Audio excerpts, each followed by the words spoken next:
very outset this morning state that I'm truly sorry for all of this and for any part which I've I'm played. Sorry for everything I did. Sorry. And anything that has contributed to the debacle that we're dealing with today. I'd like to apologise to the committee that they've had to take this time to deal with this matter today. Why did you not discuss your years with St. Joseph's Boy Scout movement? So, given the events of the last 3 weeks, there is a lot that I wish to say, and there's a lot that I need to say. So please bear with me. My aim today is to help correct and clarify some very serious matters, and I'll be relying on my agent, Noel Kelly, here to go through the figures and provide greater detail. I'd like everybody here today to understand that the figures and statements presented by RTE over the last few weeks in relation to my remuneration have created a fog of confusion. A fog of confusion over what I was paid, and when I was paid, and what I knew, and when I knew it. Full transparency and disclosure on RTE's part, I'm sorry to say, would simply have avoided so much of this. I'm here to do one thing and one thing only, ladies and gentlemen. You are a liar. Committee members, and that is to set the record straight and to call out some untruths. And it is my belief that there are 7 material untruths that I'd like to address. And the first is as follows. This claim that I did not take a pay cut from RTE in 2020. This is not true. I took a 20% pay cut from RTE in my 2020 to 2025 contract. Simple as that. I took a 20% pay cut from RTE. I'm obliged to do and present 205 radio shows and 38, as it was then, live 2-hour late shows under this contract. I am what's called an independent contractor. I get no pension or entitlements from RTE. That's the nature of it. Under the terms of my contract, I'm allowed to do additional work outside of RTE. That's also the nature of it. And I stress that there is nothing morally, ethically or legally wrong with me or any independent contractor doing additional work for another client outside of RTE. But to be clear, I took a pay cut from RTE of 20% in 2020 for each of the 5 years of my contract at a cost of €525,000 to me over the length of that contract. It's an awful... I'll move on to my second untruth. The suggestion that my decision to retire from the Late Late Show was prompted by this whole debacle. This is not remotely true. I wasn't aware of any of this fiasco when I decided to retire from the Late Late Show. I made my initial decision to leave the Late Late Show pretty much a year ago. It was very personal. It was made in the heart and in the soul. Thanks very much there, Schultz, Jenny Lawler and Marty Morrissey's car. That was Connor Williams. Thanks very much for starting the stream there, but I don't appreciate the impression he was doing of me there as we started. But thanks very much for loaning me your T-shirt that you were wearing as well, Connor, and you hammered RTE. Here we go. We've got some hot, shit-hot revelations. I won't talk over it. A lot of people in this country, as you know, were burnt out and exhausted after COVID, doing a lot more important jobs than I was doing. But I'm just telling you from where I'm coming from. Exactly. So I turned it over in my mind over a few months, but by the time I got to January, there was no turning over in my mind. I knew it was time to go.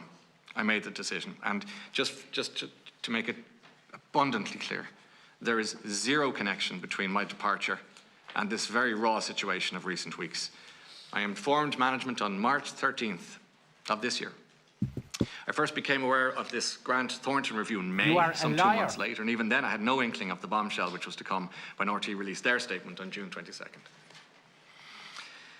The third untruth is that I was covertly or secretly overpaid by RTE. This is not true.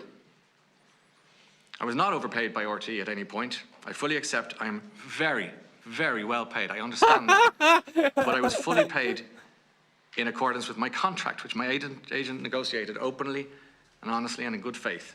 Stockton Rush. Now, there are RTEs under... Thanks very much, Stockton Rush. ...which we challenged them on back in... Covert payments. And there are indeed RTEs over declarations, of which they actually paid me in 2020 and 2021. This has caused justifiable anger among my colleagues. I understand that. And we're going to deal with all of that in the next few hours, and indeed the next 6 hours or more. We'll stay for as long as it takes. The upshot of RTE's inaccurate declarations is an impression that I've been less than honest. This is not the case.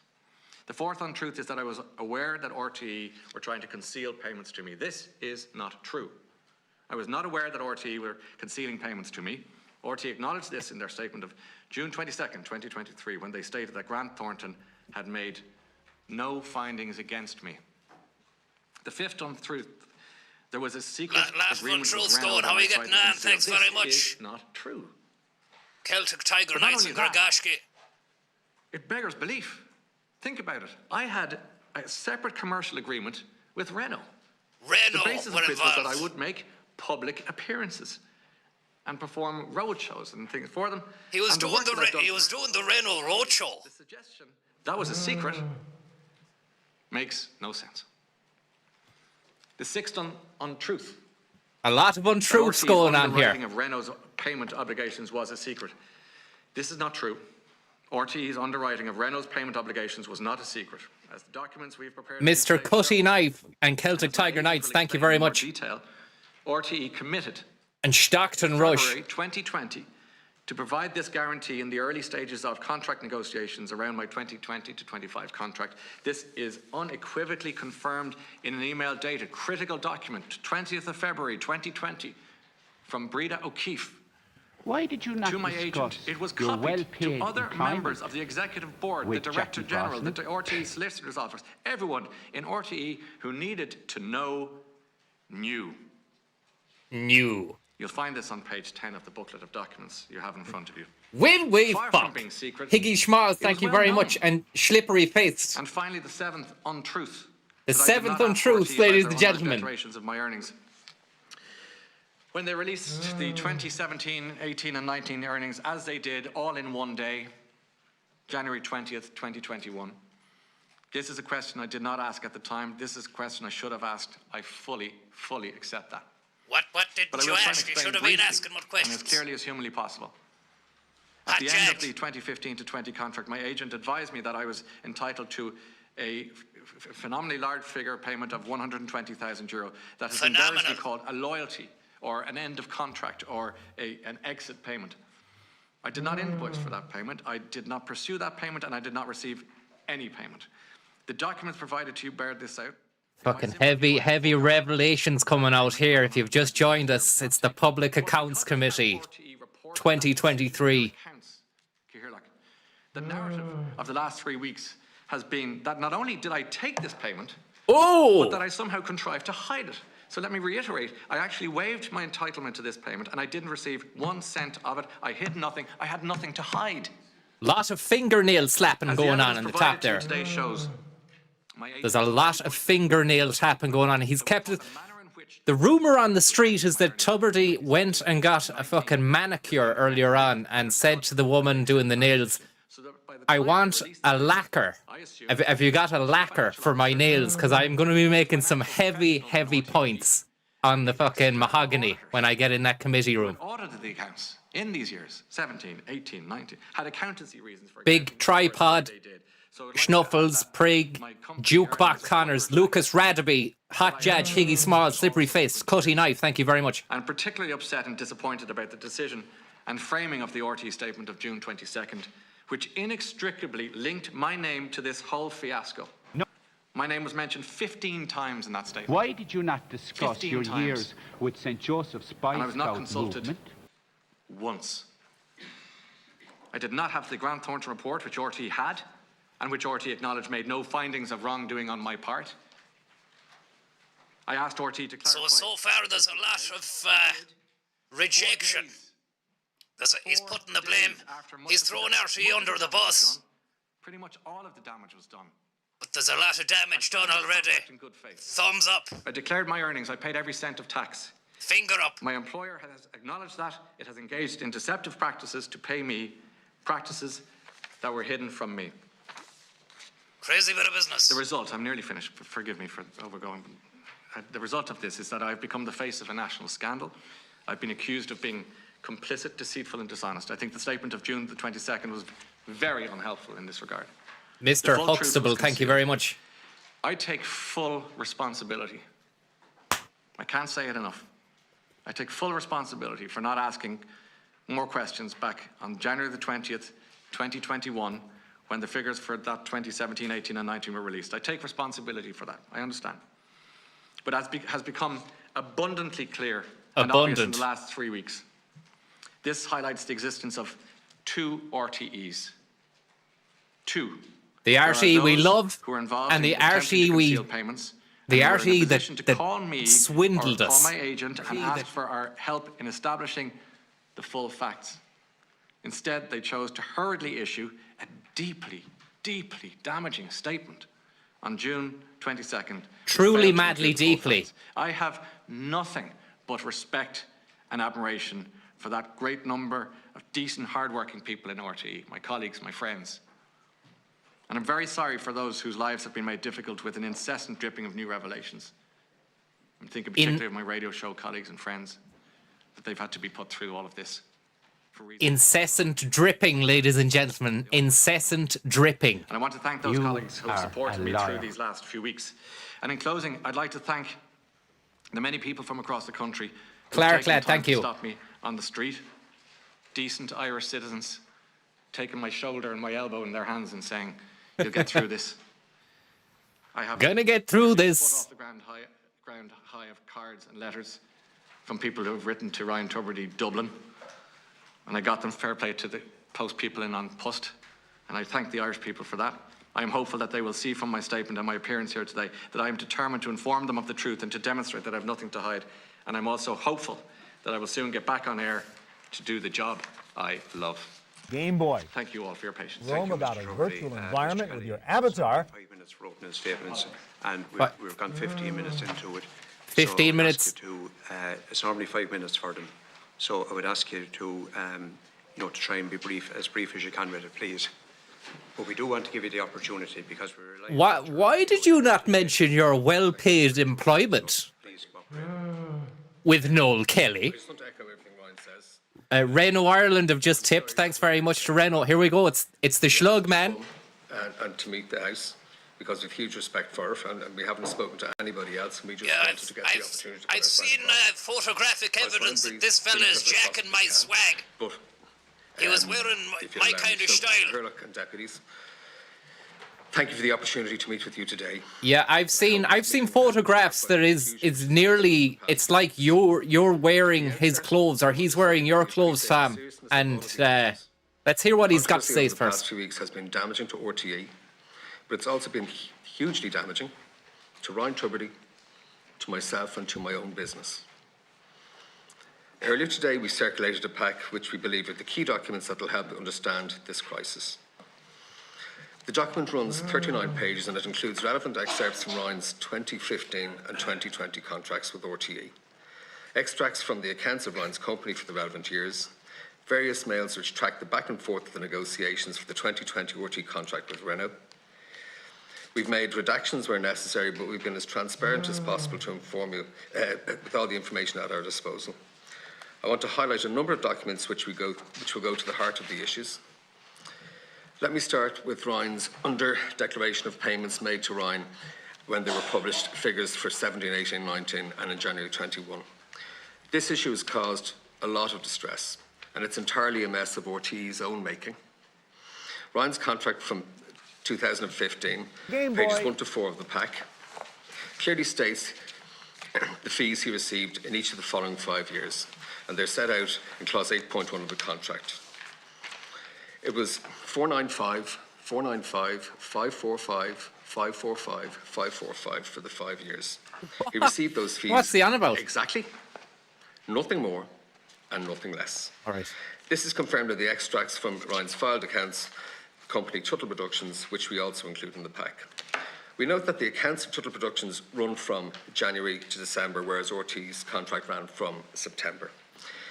In January 21, when RTE made its incorrect declarations, they knew what they had paid Ryan. Indeed, the Chief Financial Officer emailed us on the 19th of December 2019. Under pressure, bum bum bum bum bum. Bum bum bum bum bum bum Each of the bum. relevant years, correctly. But just over a year later, in January 2021, RTE made false or incorrect declarations about the same figures. In some respects, this was an accident waiting to happen. We'd previously asked RTE to give us reasonable notice when they planned to publish figures. My email on the 16th of January Yeah, 2020. he's been jacking my swag. He's not looking like me today, but I've seen some photographs If they'd done that, of him, and he was definitely trying to take my style away from me. I I still don't understand. In March 2020... He looks a bit better. He's taking the water on. He's taking the water. He's taking sips. All its accountants, auditors might be struggling... Definitely the sign of a man feeling the stress. ...treatment for what they paid Ryan. What we watching? Thank you very much. Ario Jerkin McGurkin, Flame Bag and 9 Mil Jill. Tub of lies. Harry Potter glasses. Colin Meister. Thank you very It much. was agreed that Ryan was not going to raise an invoice for this, and they wanted to agree how to explain it. But in the draft which was sent to us, they proposed to change the payments which they made to Ryan already, effectively lowering them by 120,000 think I just seen a fella Their picking logic his was that we nose could there. offset 120,000 we had agreed not to ask for in 2020. Think I just seen a fella picking his nose there on national television. And 19. We argued against this, and they accepted our points at the time. And this is clear from the document, pages 14 to 16 of our pack.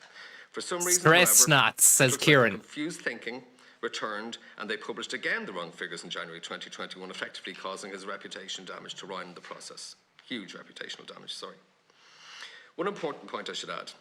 Just last month, on the 23rd of June, RT published new figures. Effectively, they restated figures for payments to Ryan for 17, 18 and 19 and added in declarations for figures paid to him in 20 and 21. Bizarrely, the figures they declare for both 20 and 21 are wrong. PAC the musical, 20 nights in the Gaiety this summer. This issue on page 28 and 29 of the pack. For 2020, they overstated earnings of 62,536. Tupac Shakur, 83,380. featuring a hologram of Tupac. With these declarations. Pac the musical. Now let's turn to the Renault contract, which ran parallel to the... It's the Broadway show everybody's screaming about. Pac the musical, featuring a hologram of Tupac Shakur. December 2019 from RT's then Chief Financial Officer, Miss Breda O'Keefe. This email sets out RT's starting position for negotiations on the 2020 contract. You will see that this email is where the idea of a commercial sponsorship with a third party with an annual fee of €75,000 is first suggested.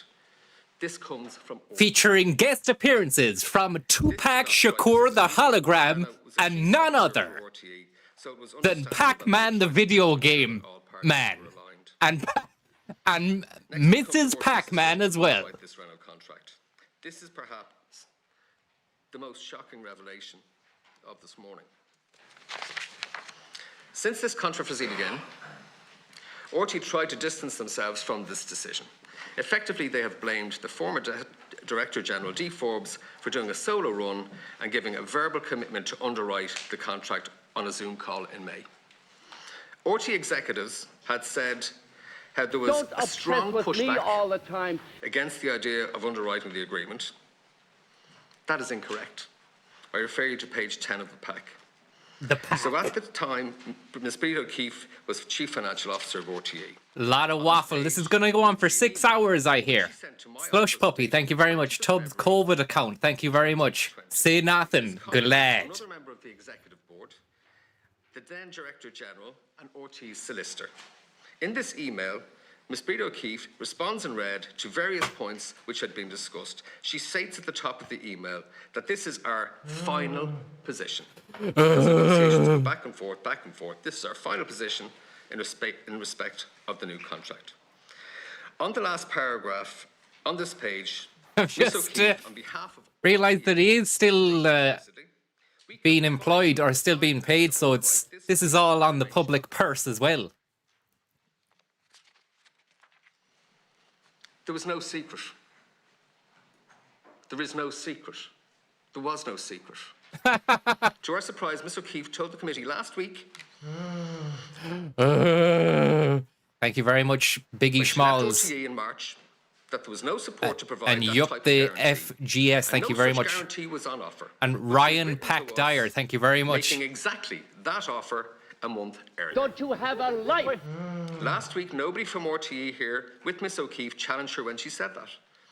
And we were surprised too, because on the 30th of June, 4 days before she appeared at the media committee, we wrote to RTE and highlighted the significance of Miss O'Keefe's email. Her email also casts a new light on the contribution of Adrian Lynch, Deputy Director General, to this committee.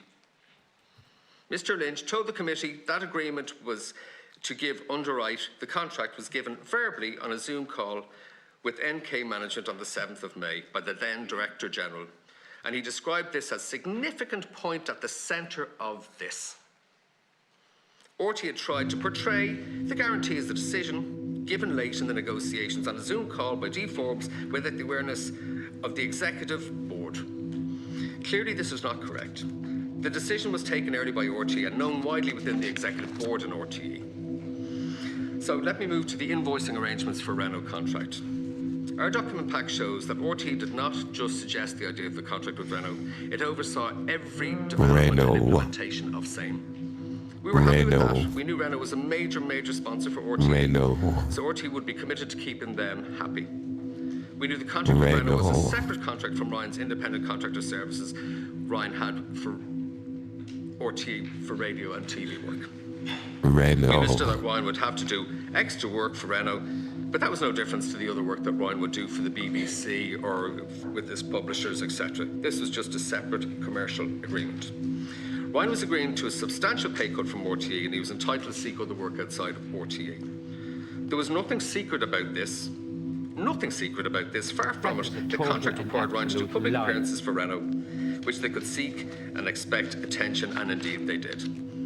There was nothing secretive about Renault. The deal with Renault was all above board.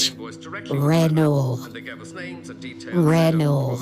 Narrative for the invoice. Renault. Instructions RTÉ gave us for this is an email on the 24th of July 2020, page 23 in this pack, and on page 24 you can see the invoice we did indeed send to Renault. When it came to invoices for 2 and 3, RTÉ gave us new instructions. I refer to page 25 of the pack. This is an email from the then commercial director, Geraldine. Return of the pack. Return of the pack. Come on. You know I've grabbed your sack. Not really. Though it never happened. The address to be put on the invoice, the VAT reference to be included in the invoice, and it instructs us not to put any person's name on it. This email also gave us general insurance from a colleague of that said, if he, meaning NK, a shout out to Jimmy and Adam, the SPS crew grinding it out. I hope you're getting on well, lads. And Renault Tuberty, thank you very much as well. And it's a well-paid job. Quasi-Quarantine's Conspiracy and Frankie fucking Scholes, thank you very much. I drove you in a dream. I know well who you care. Thank you very much. Or that it was acting on behalf of RTÉ. We'd no idea they might be making payments to us on behalf of RTÉ, or that the payments were linked to RTÉ underwriting the Renault contract. Renault. Never said that to us. Renault. Never said that to us. And Renault never said that to us. We simply followed instructions we were given, as we had with the first invoice. You will see a copy of the 2 invoices raised in the name of us has been sent by email from us to RTÉ in the pack, pages 26, 27. People have asked us why we went along with those instructions. How's it going? Just want to say thanks very much, everybody, for tuning in. Hopefully, we get some answers today. Also, I actually want to say thank you to Renault Harris and Evan English, the Irish. Thank you very much, and Frankie Scones.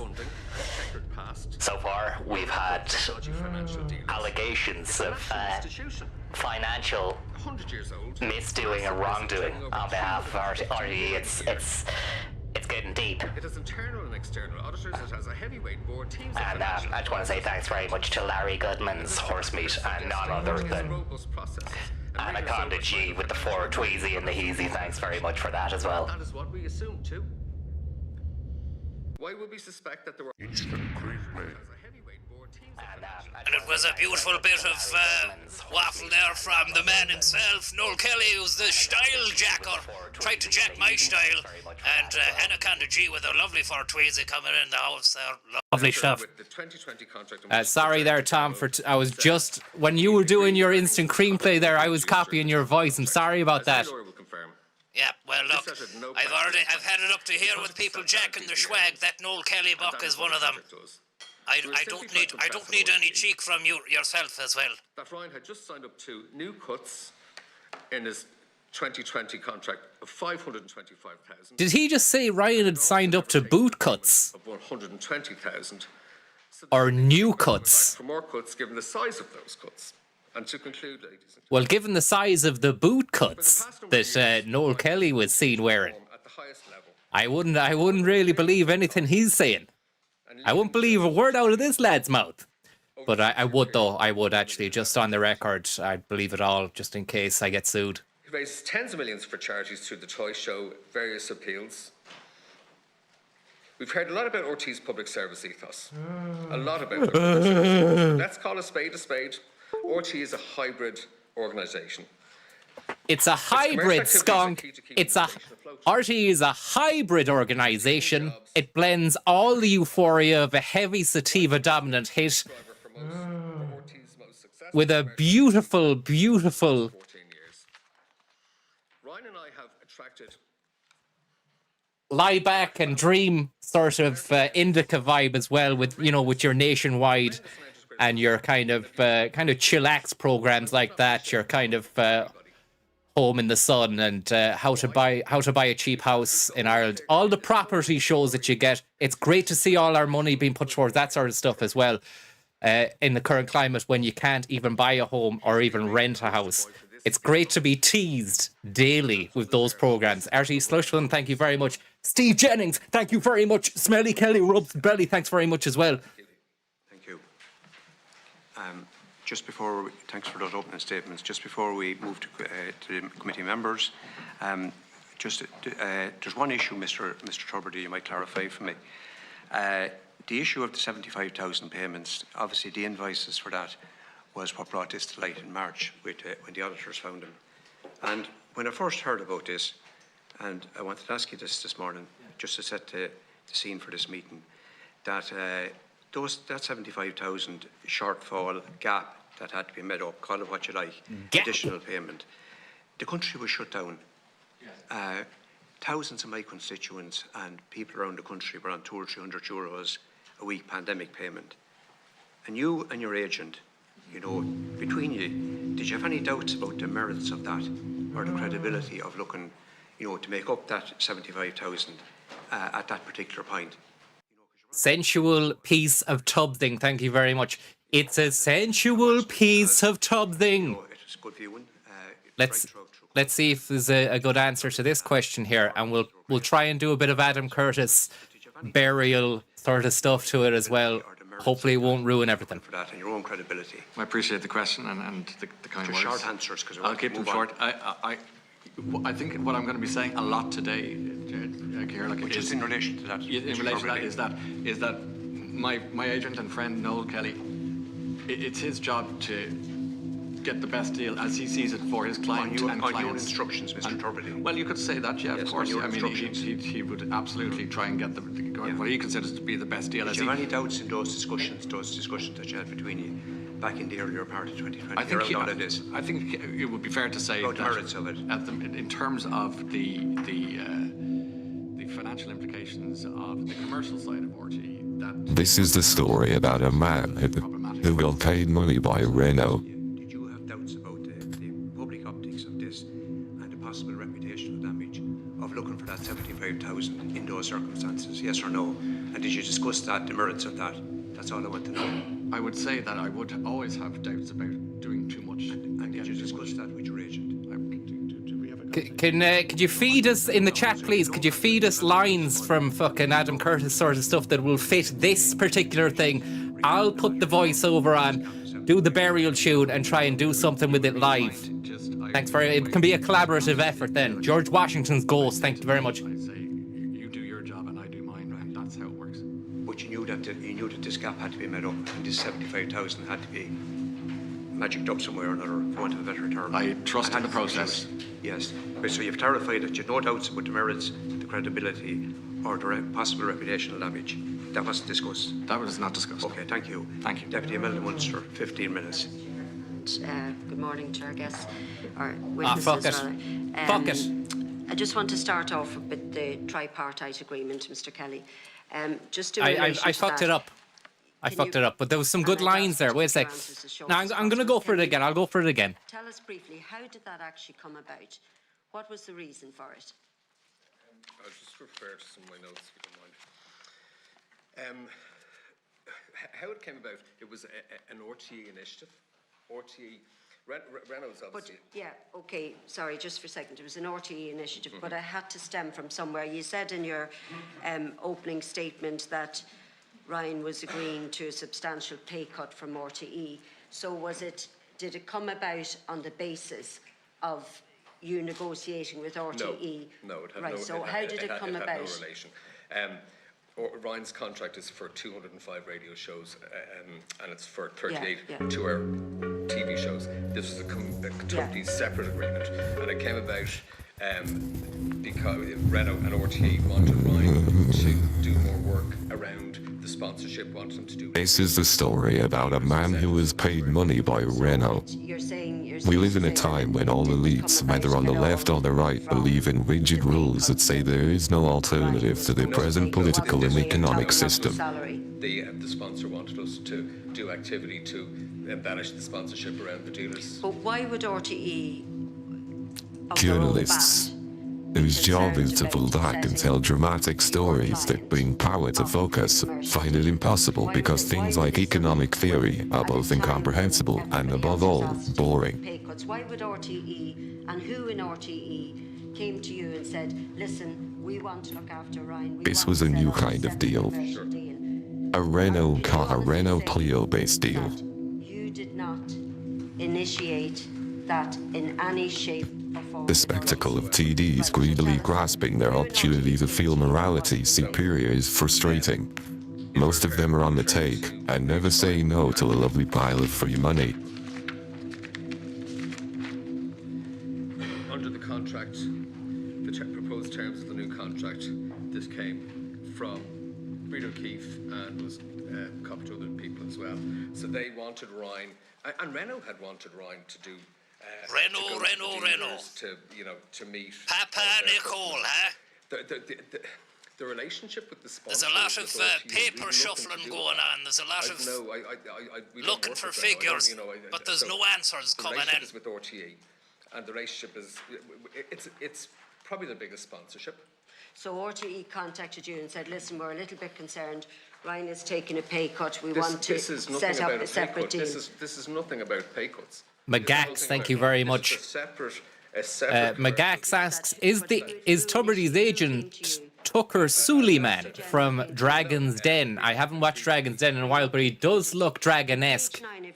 It does look like he would throw wads of cash towards crazy ideas at the drop of a hat. From yourself, I think we would also need a side letter agreement from RTE to guarantee and underwrite this fee for the duration of the contract and beyond into the next contract. So you sought a guarantee for a deal that you'd nothing really to do with. Peddled your lies all over the world. Why I was looking for a guarantee is quite simple. It was never for RTE to pay it. It was that if the sponsor changes... It looks as though Ryan's going to just let him take the flak now. So it will be a lot of him talking. I think Ryan said his piece, and that's that. That RTE would pay if the deal went belly up. It was never for RTE to pay. The guarantee was around if another sponsor came in, that they would have... again, the relationship is with RTE and the sponsor, not with us. So they'd have to talk to the sponsor, say, do you want him, would you like him to do... the sponsor obviously wants to have the host perform different duties for them. So you didn't agree with RTE underwriting the deal? It wasn't about underwriting. It was about... I love women. Yeah, but at this stage, the sponsors were gone. And you said it was never about... No, Reynolds, I'm talking about the tripart. I'm talking about years 2 and 3 as well, right? Yes. Not only did RTE underwrite the Reynolds contract, but there was an agreement there to underwrite the two. And you were looking for... The consensus is he's doing okay so far. Mass side says he's doing okay. Seems to be fielding the questions okay. There's been no smoking gun, so to speak, as of yet. Nothing really has rocked us inside the Oireachtas, which is probably where the area is, the Oireachtas Committee. Nothing has really rocked the boat so far. Tubridy came out swinging, levelling accusations of tomfoolery at RTE, which is quite amazing considering that he might even be back working there this week or next. And she, in that email in page 10 of the pack, was responding to your request. I tell you, Renault where are they in all of this? Do you know, when are we going to get to hear from Renault? I want to hear from them and what they had to say about the situation. There's one thing about, and you said that Ryan was agreeing to a substantial pay cut and he was entitled to seek work elsewhere. And that's absolutely fine. Nobody has an issue with this. But the problem here is that the deal was underwritten at your request. Thank you very much. I'm not real. Take your meds. Thank you very, very much. At your request by the public purse. No. That's the problem here. Okay. The deal was underwritten at your request for the 3 years of the contract, and it was paid for by public monies. That's the issue. It was on the public purse. It was on the public purse. Because the relationship with the sponsor is with RTE, it's not Yeah, with us. underwritten by who? RTE. Yeah. Yeah, the public purse. Yeah. But it's actually about the sponsorship. I just want no. Look, if you, in relation you to requested this was it a to be commercial. underwritten by RTE, and that could only mean that RTE take the hit for it and they pony up. I just want to move on because time is of the essence. You referred Pony to up. page 25 in the package. Pony up, Kelly. 6 in your statement. There was an email. Giddy from up, the Kelly. commercial director. You're taking us for a ride. 2 Yeah, by 3 pony. invoices for 75 and it was should be raised, and there was an instruction not to put any. It's time to feed the pony, lads. You said there was no. The jig is up. This deal, The pony's in the shed, and it needs to be fed. on that. I mean, did you? I presume you'll agree that there was no consultancy fees, that there was no consultancy done for 75,000 for yourself. What? No, we No. what we did What? act on at all times instructions from RTE. And as I've said, RTE is a 100-year-old organisation with... Your time and your pony is up. It's time to give up the pony, Kelly. You're a businessman, you're a negotiator, you look after your clients. That's your job. That's your job. There's no issue with that whatsoever. But you'd imagine when you were instructed not to put names on the invoices, and we're not talking about €2.99 or €3.50. We're talking about invoices for 75,000, and you knowing that you had asked them to underwrite the agreement. So you had asked them that they underwrite. They confirmed that they were underwriting the agreement. They were putting it through the barter account. You were told not to put a name on it. You knew exactly what it was for, and you didn't flag that up. You went along with it. I don't know why you're so obsessed with me. About the deal.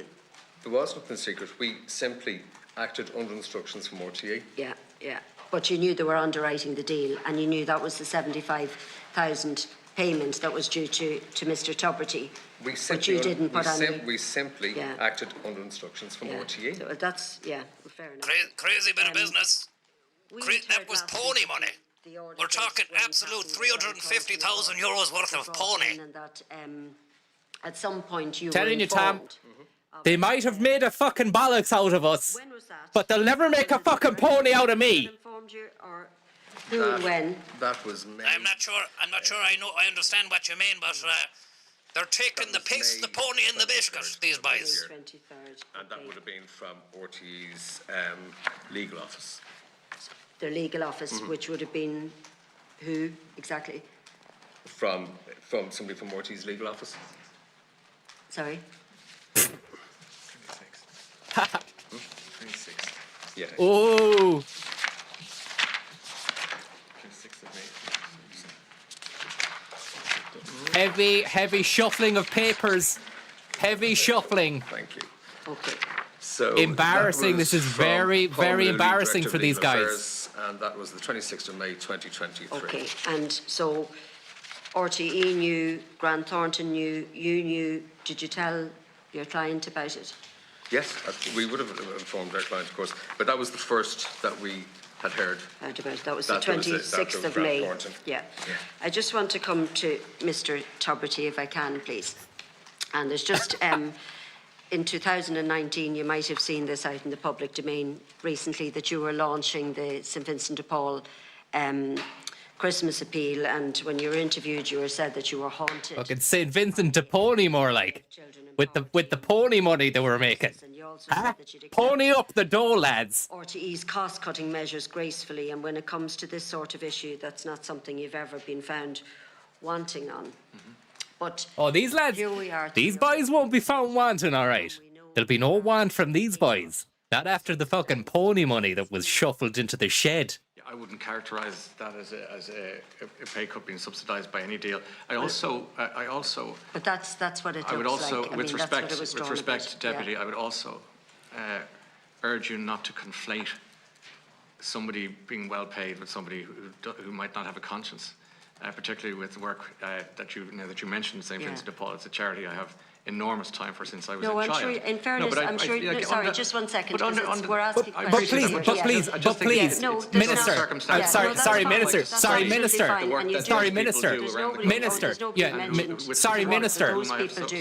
I have a pony. I have a pony. I have a pony. That's what I'm I have a pony. I have a pony. I apologise. Sorry, look, no, I'm not trying to say that. No, I have...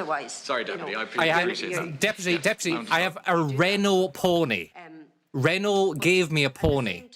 Okay? You knew that this separate deal was being done and it would compensate for the pay cuts. But you also knew, and this is the thing, that your agent had requested that RTE underwrite that agreement. Well, so you knew. No, sorry, I just get to the question. So you knew that that pay deal was going to make softer, or not even enhance any pay cut that had been taken. But you also got some messages coming through there. Tubbs is trying to bully the situation and then realised how bad it looks. This was a separate contract. No, I'm not talking about the Reynolds. I'm talking about Noel Kelly's coming in. For separate services. Kelly's coming in hot. Mr. Kelly, to answer briefly. This was a separate contract for separate services. This had nothing to do with Ryan's new contract for radio and TV service. This is a separate contract. Yeah, that's what I'm talking about. The tripartite deal. Yeah. Where the two... With RTE and Renault, the sponsor, where and RTE had underwritten that agreement. Yes. Minister! And they were paying it. And my question to Mr. Tuberty No, was... Renault were paying it. Sorry? Renault were paying it. Renault, but RTE paid them. And then the 275 payments... But if RTE paid them, that was an RTE thing. Yeah. Renault paid. Yeah, but and if RTE paid them, that has absolutely nothing to do with us. We don't work for. I don't work for RTE. No, we don't work for RTE. So no, just I know you're trying to clarify. Yeah. Absolutely. I'm talking about the two. We've just discussed it, so there's no way you don't know about it. The two €75,000 payments that were put through. That you were asked not to put a name on, not to put any person's name on. They were underwritten, as you said, at your request. Is the question being directed at Mr. Tuberty? Mr. Tuberty, yes. Mr. Kelly, please don't interrupt. The situation is... I think that the reason, sorry, Deputy, to clarify, the reason Noel is coming in on this is because his knowledge of the nuts and bolts of these things is... Knowledge of the nuts? So I'm not being disrespectful to you by not answering some of my... And likewise, but I'm asking you again, in relation to that, when... You know, and you heard it here. His knowledge of the nuts. Protector of the Badgers, thank you very much. A Renault Safran V6 KPMG Stealth Sniper, thank you very much. And I'm not real take your meds. Does that tally with the fact that you knew that the two payments that were going through for 75,000, the tripart agreement was struck, right? Yes.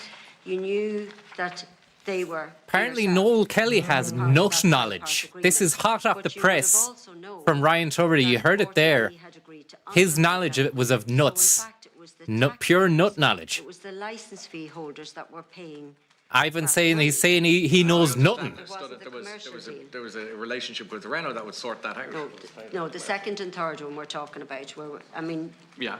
But am I not right in saying that the second and third one? There seems to be a misunderstanding. No, there's no absolute... We've sat through 3 weeks of it, in all fairness, Mr. Tuberty. There's no misunderstanding from our... Well, I'm misunderstanding, obviously. I apologise. There's no misunderstanding. I'm talking about the 275. Look, if you prefer not to answer, that's fine. If you don't want to answer...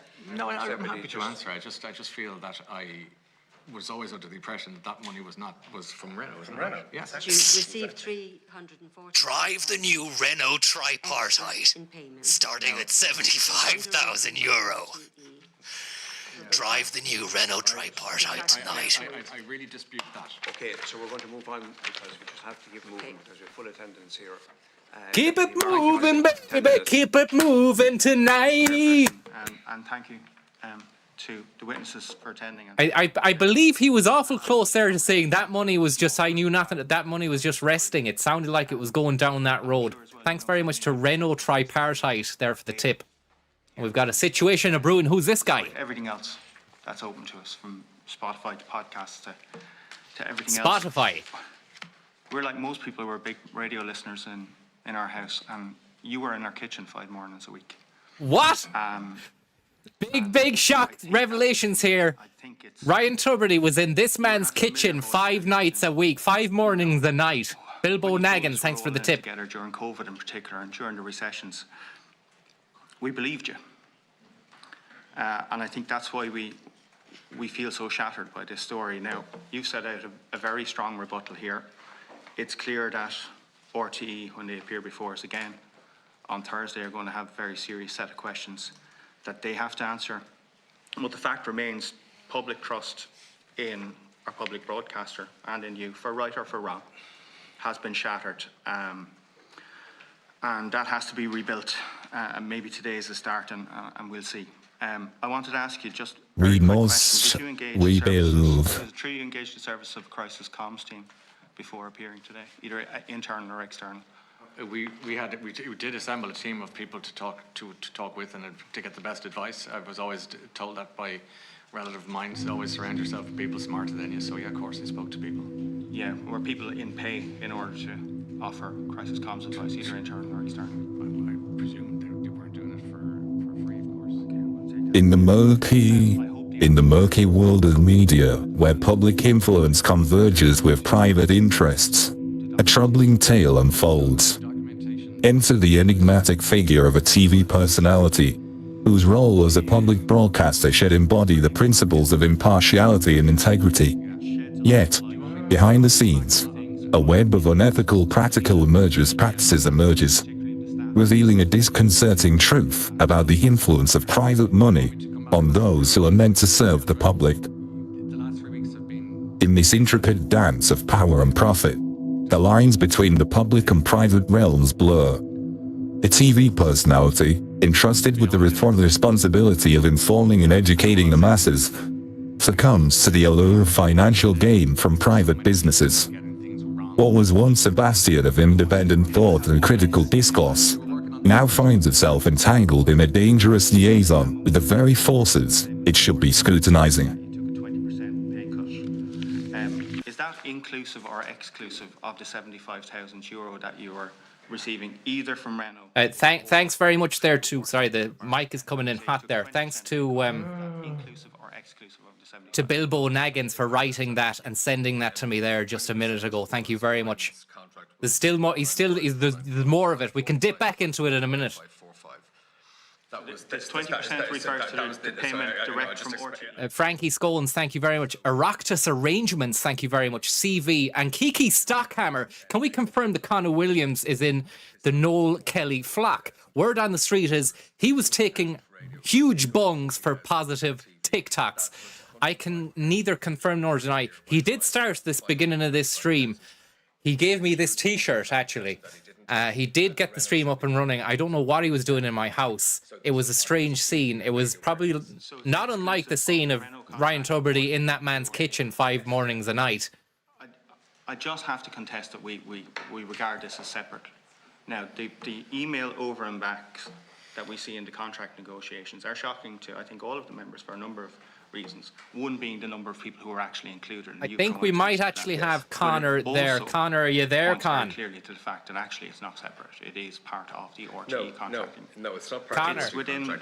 I mean, if it was entirely separate, then why would RTE? How's it going, guys? Conor Williams here. RTE came to us with this.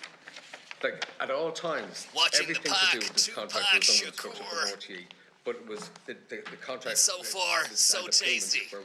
Just want to say, Renault have nothing to do with any wrongdoing whatsoever. Great company, great cars, and I know a lot of good solid people from Renault around Dublin as well. I think Bill Cullen first introduced me to the Renault sphere back in 2009, and just unbelievable world of car manufacturing and car salesmanship there as well.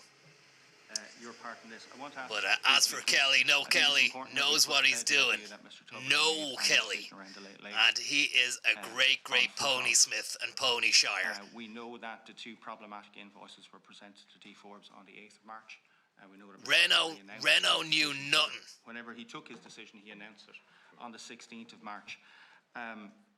Would you have D. Forbes? Thanks very much, Connor. Hopefully you're getting on well, and we will see you soon at some stage.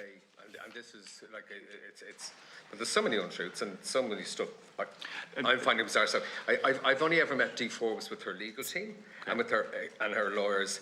Said there's so many untruths and so many stuff. He just said. With Dee Forbes, I've never met Dee Forbes for lunch. I've never met her for dinner. I don't know Dee Forbes apart from when I meet her in the I'm so sorry, and we're so time compressed Deputy, here. I think if you have a question with regard to the departure of the Late Late Show, that was so deeply personal and so deeply from my heart, I would urge you to ask me about that. I want to ask a very simple question, and it sounds like you'll welcome the opportunity. Was there any communication to either yourselves, Mr. Tubridy, or to... So many stuff. Cheekiest pony, or chunkiest pony, thank you very much. Conrad, thank you very much. Erectus Committee, and Frankie Scones, I hope you're getting on well there. The first indication was on the 23rd of May. Well, now, I do want to contest that, because on the 3rd of May, there is an over and back, a 3rd and the 5th of May. Sorry. Between Paul and Malooly and Grant Thornton, sorry. NK Management, where specific reference is made to the CMS invoices. Yes, and I do want to ask about the decision to use CMS. So I do want to contest that, because there is certainly an over and back between Noel Kelly Management on the 3rd of May, and Paul and Malooly. There's just a lot of emails. On the 3rd of May was the first time that we were made aware of it. And then after that, we met with Grant Thornton to talk to them about it. Okay. So in relation to Ryan stepping down or stepping back, Ryan had said it to me the previous year, and I said to him, why are you leaving? Yeah. And he just so, said... So did my family. They thought I was mad. Yeah. And to be honest with you, a very good friend of ours, when Ryan... I said, Ryan, why are you leaving? Stay on the Late Late. It's a brilliant... It's a great show, you know. I knew after COVID, when you're playing to no audience, when you're... that it was a really difficult show to do. And when he said Mr. Kelly, I'm so sorry to be interrupting, and I don't want to come across as hectoring, but I have 2 minutes remaining and a list of questions as long as anyway, we'd been aware of this for quite a while, and I was trying to get him to stay. Okay. I want to ask you about this, this invoicing of Astus. And I do notice in the accounts that are returned at the end of the year that money transferred to Tuttle Productions. You hammered your mother. You can see it, essentially. In a normal run of a year, the amount of money deriving from Noel Kelly Management is quite small. In the years in question, it's large. You can see the 75,000 in it. You have, I think, 4 companies which are registered out of Unit B2 in the Calmont Office Park in Ballymount. So Noel Kelly Management, Noel Kellage Management, Nominees Limited. Noel Kellage is after you. Loeb, thank you very much. And Fortnite Imperium, thank you. Was it CMS that decided to raise the invoice? Because I have 2 companies, which is NK Management and CMS, and we were asked to send the invoice in. Kellage Cornflakes is after you. Instructions. Well, see, they would. It's Noel Kelly Management that appears at the end of year. Sure. But CMS is we own CMS as well. It's a sister company. No explanation. Tony Al Dante says Noel Kellage, the nut fellage. Sure. Noel Skellage. Skellage Michael. Yeah. Again, we were directed by RTE. With this direction from RTE, we've all received emails in saying, just all you have to do is invoice a certain company in wherever, and all of this money will be yours. This idea of invoice Captain Sack, thank you very much. Mama Duck, Loeb, thank you very much. It's away, boys. You've no reason to suspect RTE are hiding payments but they said, can you Crazy bit of business, crazy bit of payment hiding going on, maybe, possibly, maybe. We don't know yet, but no, we've just heard a bombshell revelation that Noel Kelly's name is actually Noel Kellage. It has its Ling. 1,800 employees. Free State, thank you very much. Captain Sack and Ling, thank you very much. I mean, context of this is you have been upset with the reporting of earnings beforehand. We were asked under instruction to do this, and that's what we did. We're hearing about payments. We're hearing about payments wrapped inside payments that were posted inside a package, that were delivered to us wrapped inside a puzzle payment. They were delivered in a Renault Clio. That was owned, that wasn't our Renault. That was owned by An Post. An Post came over, they had the Renault, but inside that there was a secret payment. Now that payment was not discussed. It was agreed on. It was definitely taken for granted. What we do know, and what we can say, and what we're willing to tell you, is that it's a well-paid bit of business. And my colleague there, Century Merchandising Services Limited is CMS. Chinese whispers? Yes. No, but when I've done my company office searches, I found all the CMS companies had been struck off, so I'm a bit concerned about you using that when the company's office showed that all the CMS companies have been struck off the register, so it's trading under Century Merchandising Services Limited, not CMS. Mm-hmm. Okay. CMS is just the I know, but it's just from the clarification point of view, and that CMS, all the companies that are registered under that name have been struck off for various reasons. Can I just ask a question in relation to the barter accounts between RT, barter, barter, that's the agreement, the 5 years. Barter. Yes. But the agreement then between, which is barter, is between barter, RT and Ryan Tucker. The new Renault barter, starting at €75,000. So the Renault contracts, sorry, on page 5. I have a copy of the agreement here. Sure. And it shows this is the agreement that was prepared in relation barter to notes inside the pocket. Barter notes. It's not with Tuttle Productions. So the agreement was written by RTE Legal. No, this is the one that I've got, which is in... Oh, sorry, for the services. Did you see the cheeky bit of fucking... There was a note put inside inside the dugout there. Actual activity itself. Cal Bear, thank you very much. Lale Lule Lo. And by Pat, thank you very much. A rogue payment just flew into a man's pocket at pace, and we all seen it. That wasn't a note. That was a fucking IOU investment. This agreement is between Ryan Tuberty. That was a Renault fucking payslip. Sure, well, so Ryan Tuberty being Tuttle. Okay, but can I just ask then, in relation to 75,000, does that go into the Tuttle Productions account? Yes. Okay, because the invoice then, the invoice that was produced, which I think Look at these lads. We'd invoice it, and then but the invoice doesn't mention Tuttle Productions in the invoice that you produced. It mentions Ryan Tuberty. Panic. It doesn't mention Tuttle.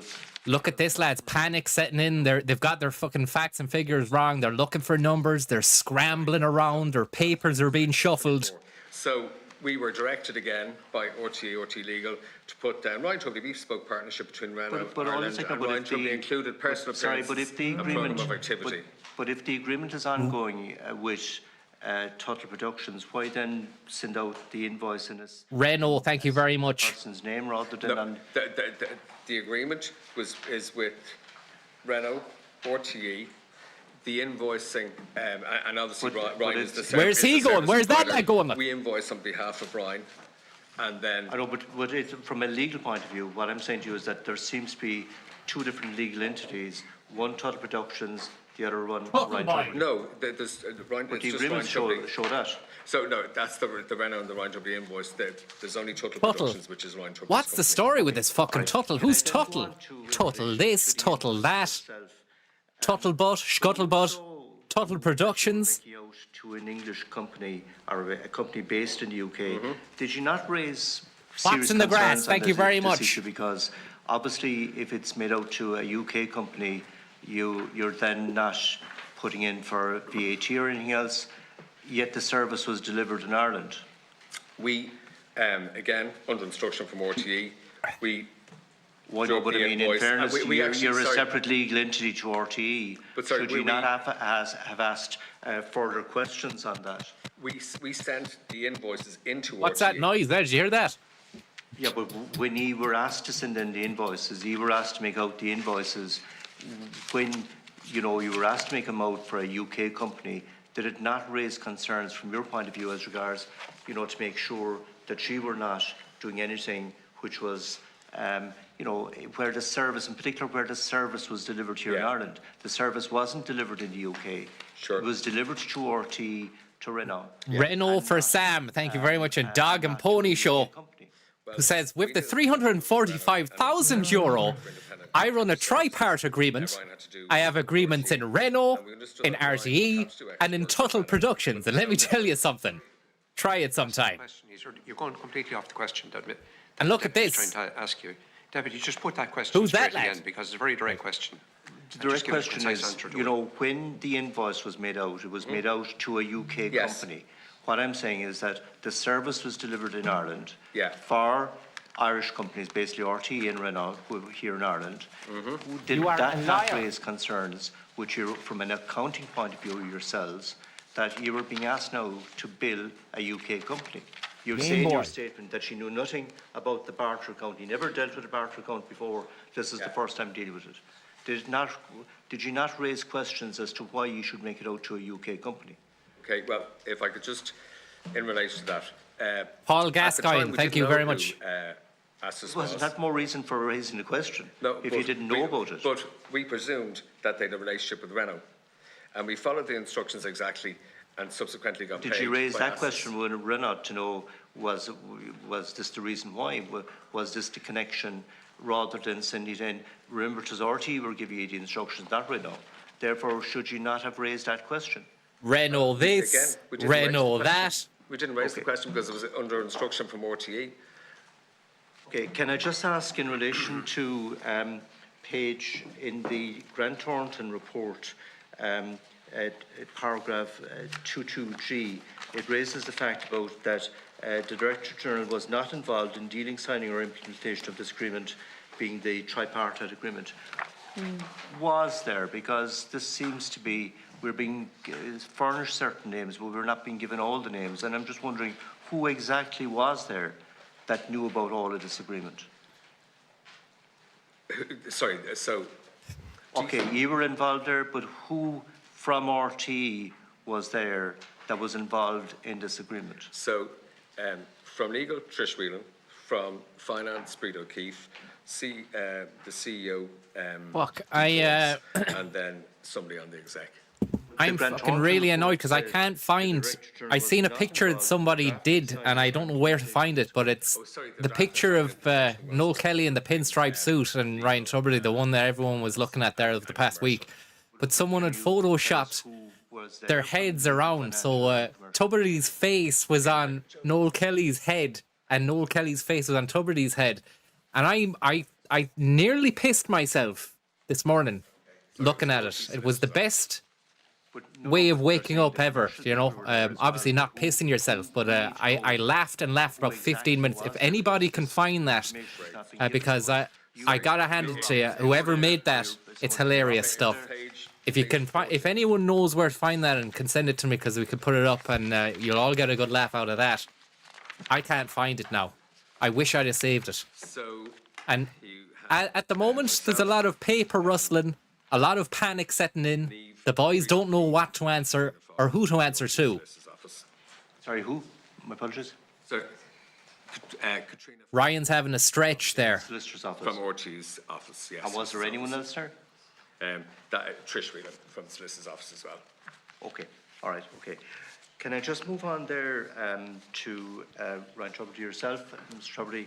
Can I just ask, this whole issue, and my colleague raised it about, the I'm just trying to find that picture, guys. I don't know where it is. 2016, the income through the accounts was 660,000, and I accept that there has been a reduction in what you're receiving. But all of this controversy, you know, there's now a whole problem within, I suppose, the entire country, but also within RT about the whole issue of trust, the whole issue of the ethics of this. I mean, looking at it now, how do you feel that the trust can be built up, back up? And the second thing is about your own it's gone. I can't find it at all. About going back working for RT. Yeah. What's your own? Oh, I don't have any doubt. I want to go back to work on the radio as soon as possible. I think that I don't say that with any arrogance. I just say that I've expressed desire. It's what I do. It's what I know, and I want to get back to my team and to the listeners and do my job, because it's all I've got. The whole issue in relation to the trust. No, I understand that, Deputy, and I will say that I understand the amount of money we're talking about is eye-watering. I'm not a fool. I understand that. But I haven't changed as a person over those years, despite the extraordinary bank balance. The question I'm asking you is, how do you now rebuild that trust? Well, a lot of the trust was taken from me. But I don't. How do we now rebuild the trust? I would First say, of all, retrust if you go back into RT. Secondly, the retrust in I would say, Deputy, the trust in RT itself. Yeah, I would say. Thirdly, believing as regards building the trust with your own colleagues. Just brief answer. I will just say I think that they're off to a good start this week with the new Director General. I think that they're going to be. I think that hopefully people will see what I've said today and will hear what I'm saying today, and they'll realise that a lot of what's happened over the last 3 weeks, I've been dragged into a mess not of my own making. With your colleagues? Deputy Devlin. With my colleagues. The only thing I have for my colleagues is respect. Deputy Devlin. Is that the best you can come up with? Thank you very much to our witnesses for your Number attendance two, this Frank. morning. Games. And can I say at the outset, you know, such is the issue surrounding this, that you're right about people stopping you. Obviously, we're living in the same area, and I know the high regard in which you're held, and the respect people have for you, including kids who are wondering why the toy man is being in the news. The toy man! So much. The toy man! Obviously, I wonder, given the events of the last 2 weeks, and we've engaged with RTE on quite a number of times. The toy man! Has that been the reason why you wanted to come here voluntarily? Or was it actually more of what you heard from those engagements with RTE and what they've said, the various executives and board members? Or has it been that everything else surrounding this whole issue? What's the main driver of you wanting to be here? I think that my name has been desperately sullied. You have been I think my peddling reputation has been lies. sullied. I'm deeply upset. I'm hurt. It's hard to leave the house if you really want me to be honest about it. So, for what? I spent 3 weeks watching people telling stories. I'm sorry, I'm leaving a gap. Forgive me, it's a comma, not a full stop. But I know, I'm not looking for sympathy now or violin. I'm simply saying to you, you asked me the question, and you bring up, the kids.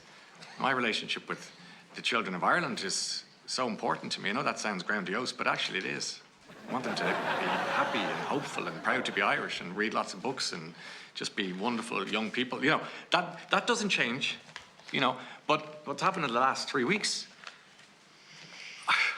it's like frenzy. Can I specifically ask you then, in terms of what you've heard, and maybe to Mr. Kelly as well on this, all of the evidence, and I presume you watched all of the evidence that's been given to both Oireachtas committees over the last couple of weeks. Even in Mr. Tubridy's statement, I think you refer to it as a fog of confusion. To me, it's a cloud of confusion at this point, because there's what you're saying. It's now a murky fog. Directly contradicts what this committee and others have. It's a murky fog over the last couple of weeks by certain individuals, and that's extremely worrying. Vincent Brown, thank you very much. Folliott and Paul Gascoigne, thank you. Fact and truthful perspective. The toy man. In mind, referring to your own statement, Mr. Kelly, an institution of the Irish state and those representing it. Can I just turn to a few elements? One is in terms of the question around your decision, Mr. Tubridy, and you said that you had been thinking about it long and hard, and obviously I can appreciate why it would be such a big decision. Yeah. But is there any evidence? Nobby Gobbler, thank you. I doubt your decision or when you made your decision. Please don't. But for clarity in terms of the public Please domain, don't. Yes. is there any correspondence predating kind of This scandal. April, May? Yeah. The Is RT there anything scandal. between the two of you? Just and it's not that I want it published. The but I just toy want man, to thank you. Clear the record. Is there anything that his text messages, emails, anything that's saying, look, this is coming up? Or Sorry, Deputy. We asked to come here today. I understand. We asked to come here today. Yep. We weren't invited, we asked. And we saw, over the last 3 weeks, I've never seen such horrendous reporting. And why suddenly the most trusted man in Ireland, Ryan Tubridy, it was like throw him under a bus. What? Why? When that report came out, the first report came out that was sent out from the board on the 22nd. Yeah, this is the statement. Yeah, the statement. We had to ask our lawyers, can we get a copy? Because again, we're on the back foot. When RT said at the top 10 earners, again, we get 10 minutes. And again, I had to put in a request, can we please have the information? And again, so we got the statement. And when we got the statement, half an hour before it went out, we said, there's inaccuracies in this. And Grant Thornton said there was no wrongdoing on behalf of Ryan Tubridy and Noel Kelly. Everything was... Lads. We asked them to put it in, and they didn't. Chill 4 days out, chill. later- Lads. 4 days later, Lads. It was put in, right? Stick it on the barter account. Yeah? Don't worry about it. Stick it on the fucking barter account. Let's get out of here and go for a few jars, yeah? So I'm sorry. We have. This has been the worst of times. The worst of times. No, I appreciate that, and I know that's why you're here. But I'd like to add, people have families. Yeah. People have to think about it. I mean, Come on, everyone. You know what it means in the middle century. Get that. I'm not. This is my first rodeo in the public eye. I've never seen anything like it. I don't know if any of you've been cancelled before, but let me tell you, you don't want to be there. So just in terms. Okay. So can I? We can talk about that later. Can I ask you then, just in terms of the, I suppose, the statements that have been made, both the physical statements and indeed the oral statements made in the House of the Oireachtas. Simon O'Toole in the chat says, the Toy Master. The secretly overpayment by RTE, which you said, which you challenged back in 2020. Was that in writing, that challenge? Yes, wasn't. We have the. It's in your documents. Yeah, it's in your documents because there's a lot of documents. It's in your documents, lad. Check the fucking documents we gave you. So long. You have it in writing. That's all I want to establish. We have it in writing, and we went back and we actually asked. Can I also? Okay, can I just also get a time frame then in terms of the negotiation of Mr. Tubridy's first contract? Did that started probably in 2014, was it? Sorry, the 15 contract would have started probably end of 14. Yeah, end of 14. And then and that ran to 2020, and then there was fresh negotiations around that. Okay. Robert Downey Fluff, the man toy, late toy man, Raoul Moat and Chris Mack. Thank you very much. Probably late 19. So you can see where you can see. Look at the cup. Confusion. Look at the little cup he has. It's the toy man with the cup, ladies and gentlemen. The toy man with the cup. I don't have the fucking laugh button for the. Forget it. And then, or the cloud of, and one has a 20% pay cut, and the other one has. And you skip back. Sure. You can. Sure. Well, the two of them, people say, well, this is when arises when people say confusion, or the then, or confusion then, or the cloud of confusion. I'll give the who was it that sent me that the text with the fucking script for the Adam Curtis thing. Can't find it now. Porrick, thank you very much there. The toy man was in my kitchen every morning, says Porrick. A chilling situation. And if we just think about what that Porrick just said there, and then we show this image here of the toy man taking a sip from a little small cup. Where is it? Is it gone? You forget did what you were told. Yes. There was an that's the question. The Oireachtas player, get it sorted, lads. I can't skip back. It's great that it's live. We've got 720p, but if is anyone watching there in the Oireachtas, anyone tuned into this stream, you need to sort the player out. It's better than the RT player, I'll give you that, but it's not as good as YouTube. So where is it? I've worked personally with RT for 23 years. I'd never have questioned working with And RTE. did they ever ask you to invoice a company you never heard of? We had never done a roadshow like this before. No, but so this in is your the first time. negotiation, So The I Renault, assumed the Renault Roadshow. it was Renault. Okay, and in terms of that Zoom call then, so the 7th of May, With right? G Forbes and RT lawyers. Okay, and so were they the solicitors that you're talking about, the Trish Yes. Whelan and so there was three representatives from RTE, 2 from the solicitor's office and the DG. There was one from the solicitor's office, the DG, and myself, and then a colleague of mine. A colleague of yours, Yeah. who was on your side. Okay, and can I just ask then in terms Noel of just in the last minute or so I have, colleagues. in terms of the toy show, the musical, because we've heard a lot about this, and we've heard there was a 2.2 million loss. Now I know it's not 2.2 million not directly involved, but you're an agent obviously on behalf of Mr. Tubridy. But Mr. Tubridy obviously works with RTE. Can I please answer that one? Well, we haven't got the question. Well, can I ask this? He's though? dying. Ryan's dying to Were answer there certain staff questions. from the from the late show. The Late Toy seconded Man. to the musical, be it production staff, other personnel from RTE directly working on Toy Show the musical.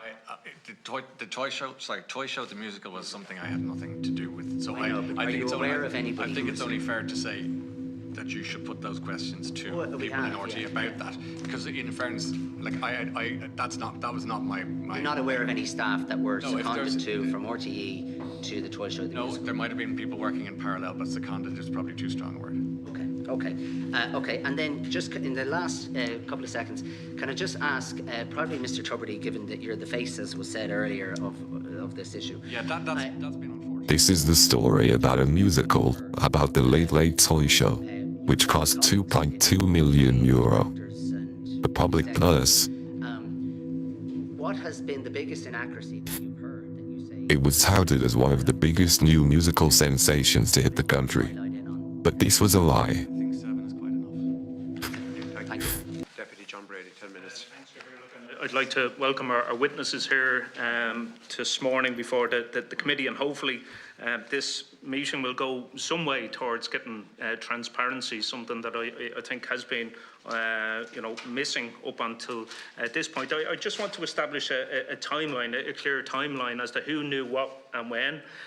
So we know on March the 3rd, Mr. Tubridy, you had stated when questioned about your ongoing position with the Late Show as to whether you will continue or not. You said, I don't know where this is coming from. The story comes up every year or two. I am here talking to you today with a view to go straight back into the job I love. So comedy that's correct. sounds in the I know sound exactly what bank. you're talking Maybe we've about. got In some fact, I comedy remember well sitcom that sounds. intro, and I can fill you in on all the details you want when you want. There's no need to now, Yeah. but that's accurate. March the 3rd, Yeah. March the 7th, we know from questioning that Deloitte first contacted Richard Collins, the Chief Financial Officer. I think that has been established. It's not disputed.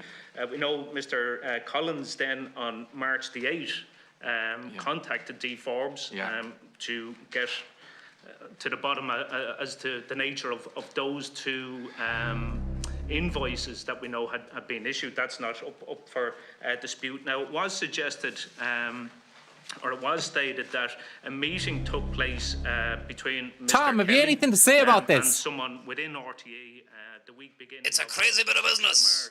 Absolute crazy bit of business. So far, we've had revelations that Ryan was known as the toy man to children, and also that he was in some fella's kitchen 5 days a week. Crazy bit of business. There was a barter account. There was a Renault involved,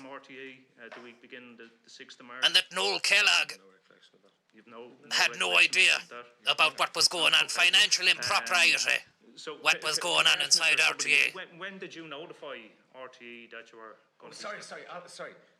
Alan Tyler. You thought it was somebody else? Yeah, sorry. I'll come back to you if you want to go back to that question first. Sorry. Yeah, Alan Tyler, the new head of entertainment. Yeah. Yes. You met with him on what date? Alan Tyler, everybody. A few times when he started. In March. What date? Did he say quite a few tiles when he started about Alan Tyler? Let's have a listen. In March. What date? In March. What date? I'm not really sure. And what was the purpose of that meeting? Yeah, you just suggest. So the purpose. would have met with them quite a few times when he started. In March.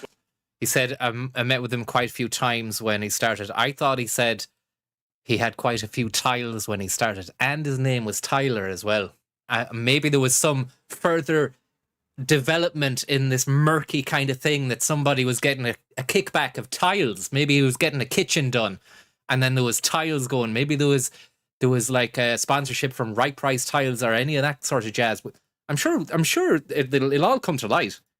On behalf informed RT on March the 13th, and that's right. Okay. On the same day, you announced publicly that you were going to be stepping back from the Late Late Show. No, that was... You're talking about that interview that a few weeks before, where I was at an event. And do you want me to go into this, or no? You stated publicly on March the 16th that you were going to be stepping back. When did you notify RTE of your decision? The 13th. Oh, sorry, excuse me. Okay. Yeah, my apologies. The 13th to RTE and the 16th to the public. So can I ask, had anyone in RTE notified you, Mr. Tubridy, or you, Mr. Kelly, of the concerns that the Light had? Can I answer? I really must, Deputy. Toy Story 5. Because we can be here until the last. Yes or no? Because time is unfortunately. Well, do you know what? Yes or no? Did anyone from RTE? I need a little time too. Forgive me, but I will be here till the last dog barks until you believe me that decision came from my heart and soul. That started being that decision. The kernel of it was last August. Okay. So we can talk about timelines yes or no, and dates and Grant Thornton and everything else. This was a very personal decision. Okay. So can you answer the question then? Did anyone from RTE contact either you, Mr. Tubridy, or you, Mr. Kelly, about the review that the Light had initiated? Not till May. Not till May. Correct. Oh, great stuff. We've gotten you the picture. Sorry, the picture has been found. The picture has been found. Yeah, if you could send Conor Ferrin.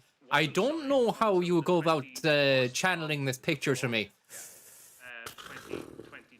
Because you can't put a link in the chat. Just maybe describe where I can find it there, and I'll get to it. Why was that only signed? Paul Meshkel, thank you very much, and Buzz Scheitier as well. Thank you very much. For 2020, the first. Did you hear that? Did you hear that? COVID, then it went to 20. Big exasperated exhalation there from Ryan. Things are getting tough here, guys. Listen to this. At that stage. Because the agreement originally was supposed to be for 2020, the first lot of events, but then that was COVID, then it went to 21, the lot of events. The first supposed to be for 2020, the first lot of events, but then that was COVID, then it went to 20, first lot of events, but it was supposed to be for 2020, the first lot of events, but then that was sent to RTE. They sent them to Astus. Okay, I'm just asking about this, the tripartite agreement, in fairness now, Mr. Kelly. So it's purely coincidental that was taken down off the shelf and signed Rub-a-dub in a tub, thank you very much. A month and a half after the Light raised these concerns. Well, the agreement, the three people in the agreement is Renault, RTE, the Renault agreement, you've got RTE, you've got Renault. A separate agreement just to provide services. We had Right Price Tiles, we had the Pony Club. I bought a pony, I gave Ryan the pony. Then Renault came in with an extra repartite upgrade on top of the tripartite. We had a troika in there as well. Antonio Prola there saying that Ryan's exhalation is down. Somebody's just given some information to Noel Kelly, look. The contract had been formed or come about. So can I just ask sorry, in On relation... the 18th of April, page 35 in the pack, Niamh, thank you for calling this morning. Email below is the one I mentioned, refers to the third side letter, which you don't seem to have in file. We don't seem to have a fully signed copy with Renault. We signed it later. The first contact but the first contact, we weren't concealing any issue. It was just a Renault. It was just a Renault. Can I just ask in relation to the commercial contract that you say it was Brito that came up with the idea of this that put it forward first. Yeah. And is that the new Renault Clio unusual in terms of your negotiating on behalf of drive the new Renault barter account tonight, starting at €75,000 per annum. That you represent. would it be normal that RTE would put forward proposals? Don't worry about the license fee payers, John. They're only fucking chimps anyway. This is exceptional because Ryan, as the host of the Late Late Show, and Renault as the sponsor of the Late Late Show, and the RTE and the Late Late Show being owned by RTE, it is, it's unique. It's an exception. No other cases of any of the other people. No other cases. Paddy Bob, thank you very much. In relation D4 to Toy the Store, invoicing then, Shady Ganley, thank you very much. That we know there was an attempt, and there's a trail there that no names were to appear on the invoices. Whose suggestion was it to label them as consultancy fees? RTE. RTE. Who in RTE informed you to put them down as consultancy? No. Renault have shot the bed. They're pulling out. Don't worry though. RTE said they're gonna foot the bill. They say they've got enough money in the public purse to bankroll Tubbs for another lifetime. But what about the license fee payers? Won't they be angry at this? Don't worry about the license fee payers, John. They're only fucking chips anyway.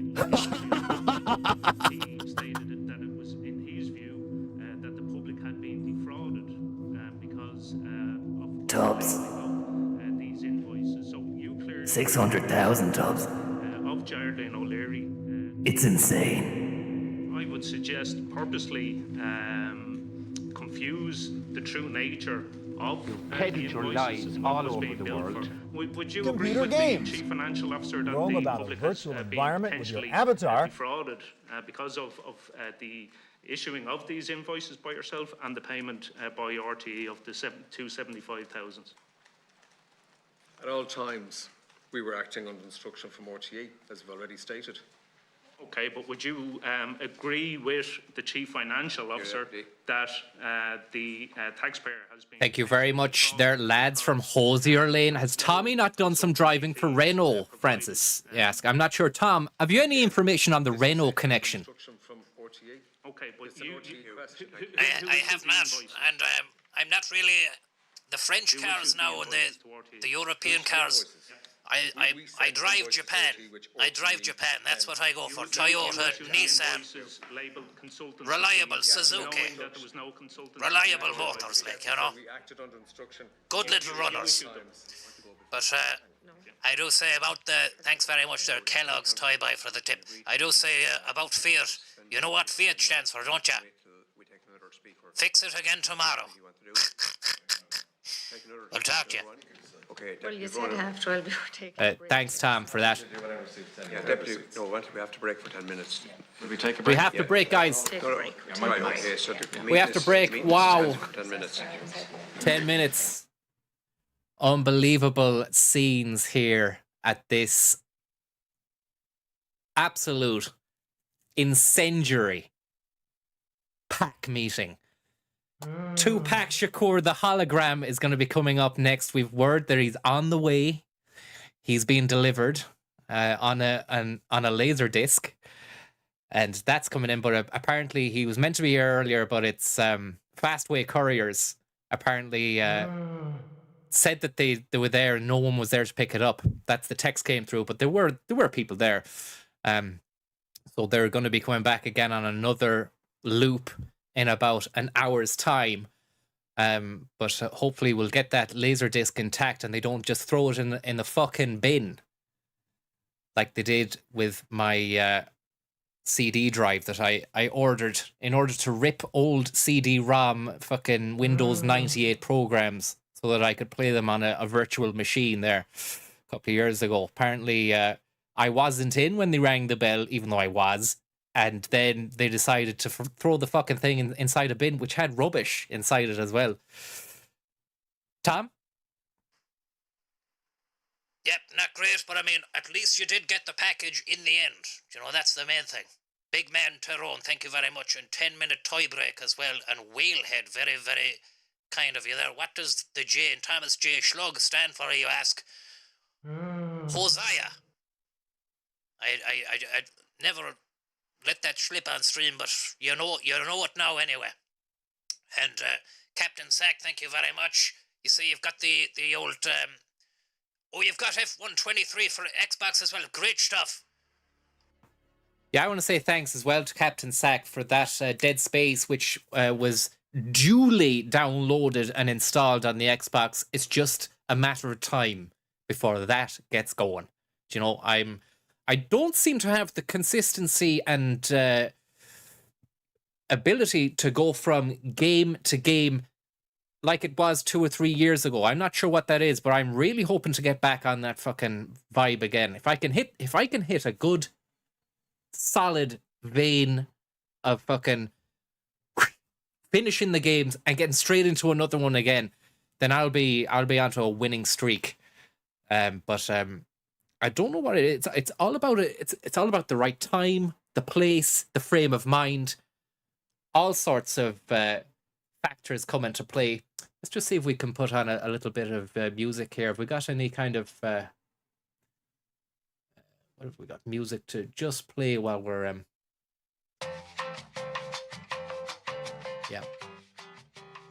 That's nice. That's like, yeah, a bit of bossa nova. But if I can get myself to a rich vein of streaming content format output, then the sky's the limit. It really is. Jimmy Jesus, thank you very much there. Patine and I put Renault on it. Thank you very much as well. Tubbers and the boys talking absolute cat, says Jimmy Jesus.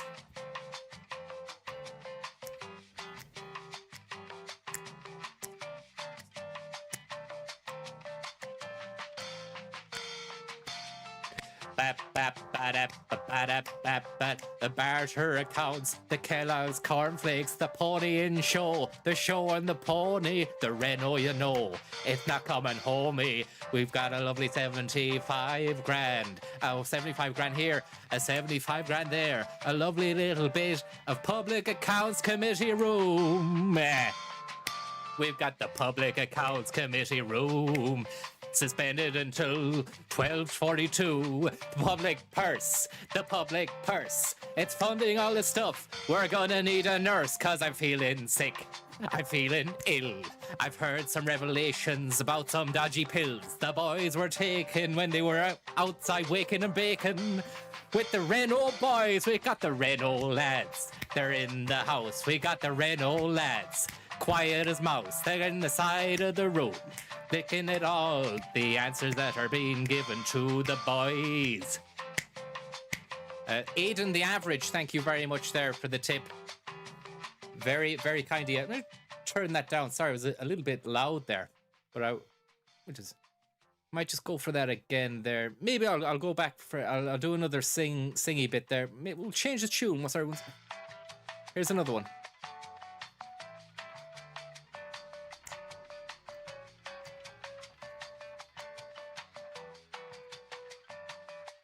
We got the Renault boy. No, we'll go back to the other one, sorry. We got the Renault boys.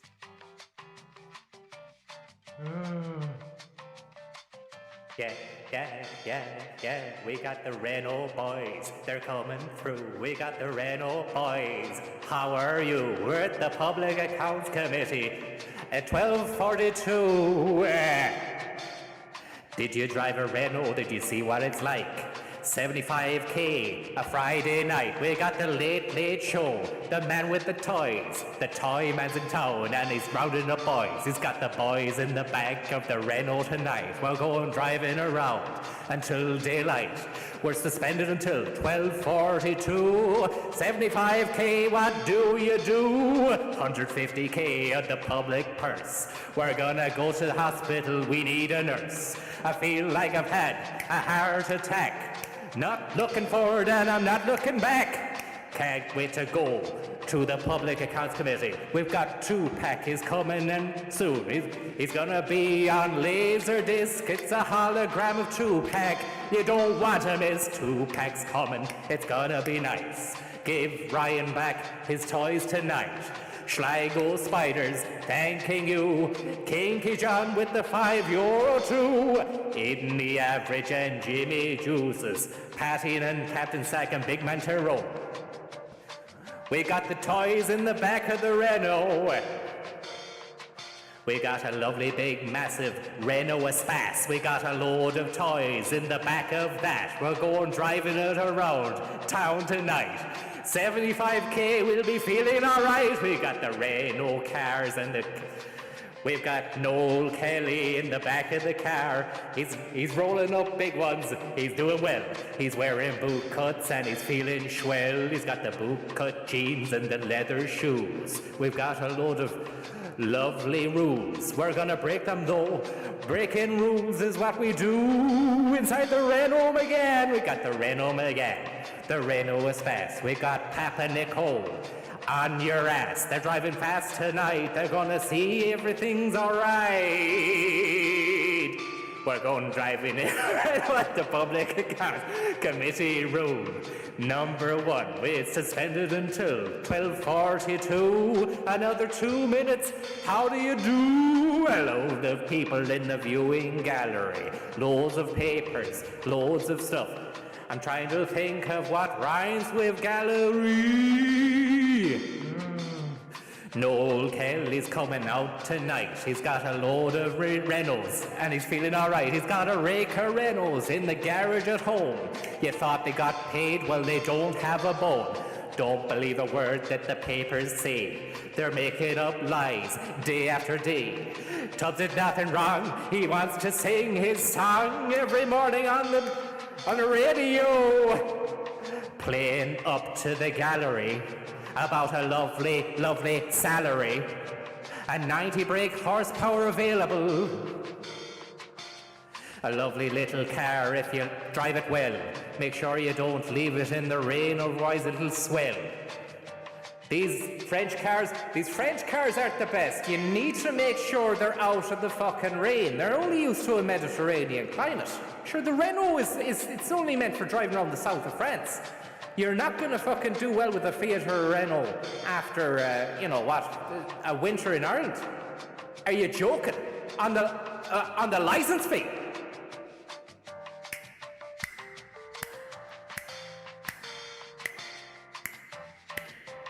Ba-da-da-da, a chibi-chibi-chibi-chibi-chibi-chibi-chibi, a skip-a-boo-zappa-sabba-ba-ba-da-boo. We've got the Public Accounts Committee room.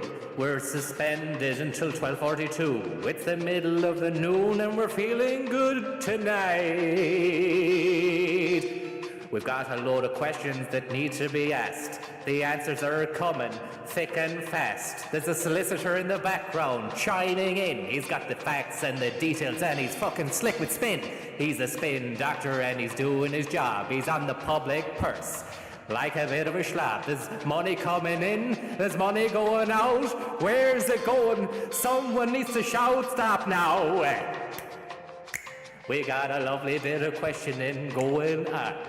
No one's saying anyone's done anything wrong, but there's an element of shady business. Fastway couriers are coming in. They've just delivered the tin. And it's got a laser disc inside, and inside that laser disc job is a lovely hologram of Tupac and Bob. Who is Bob? You ask? It's the man who gave Tupac a mask. He's on the disc with him as well. We're gonna see Tubbs talk about that as well. It's going to be really nice. Make sure you don't miss it tonight, or even today even. Apparently this will go on until 6. It's going to be long.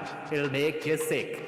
We said it before and we'll say it again. 75k, it never ends. The song keeps going on and on. No one shouted stop. We've got a song. We're gonna sing loud and sing it proud. Renault didn't pass the NCT last week.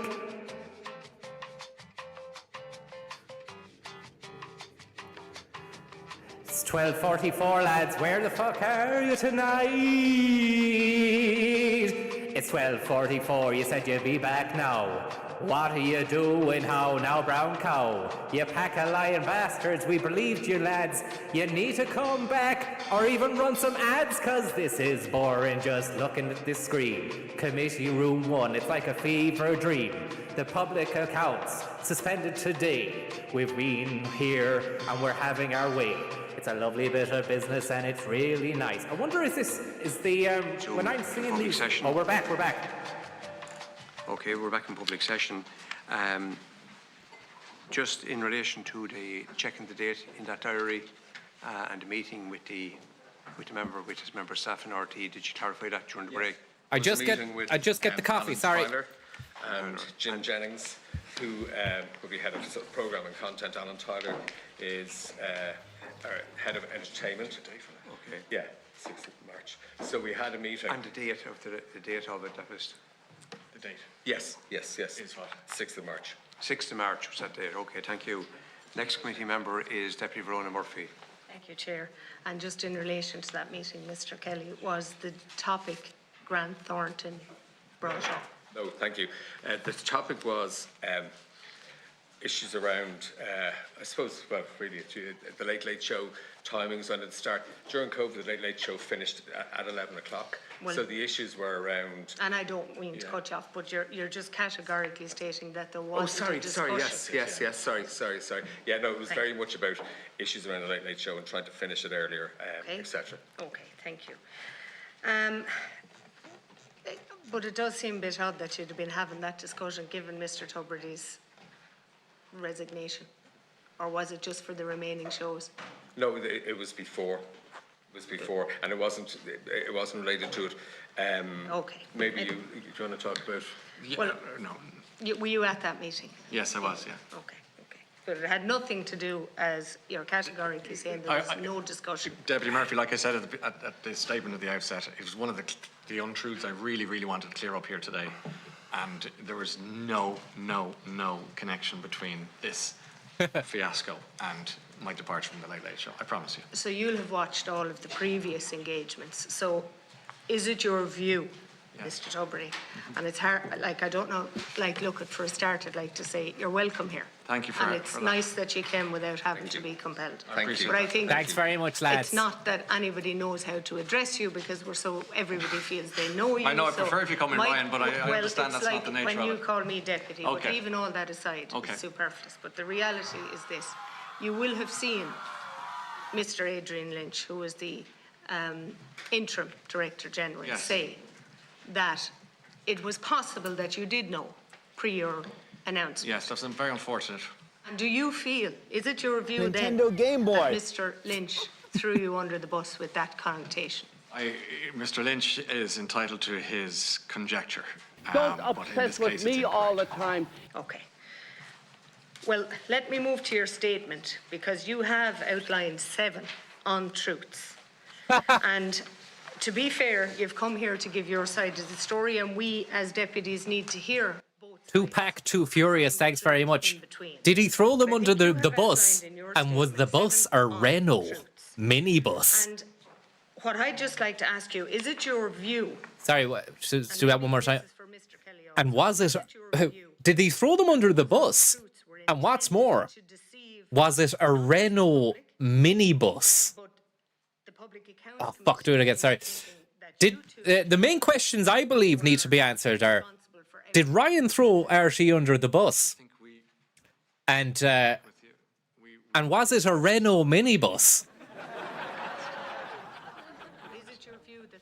Was the bus that...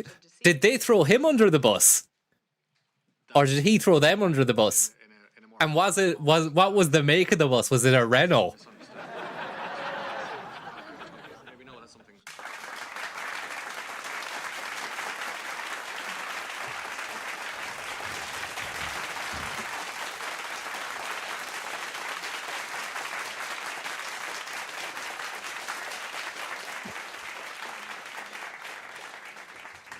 Just had sat down and said, what is this?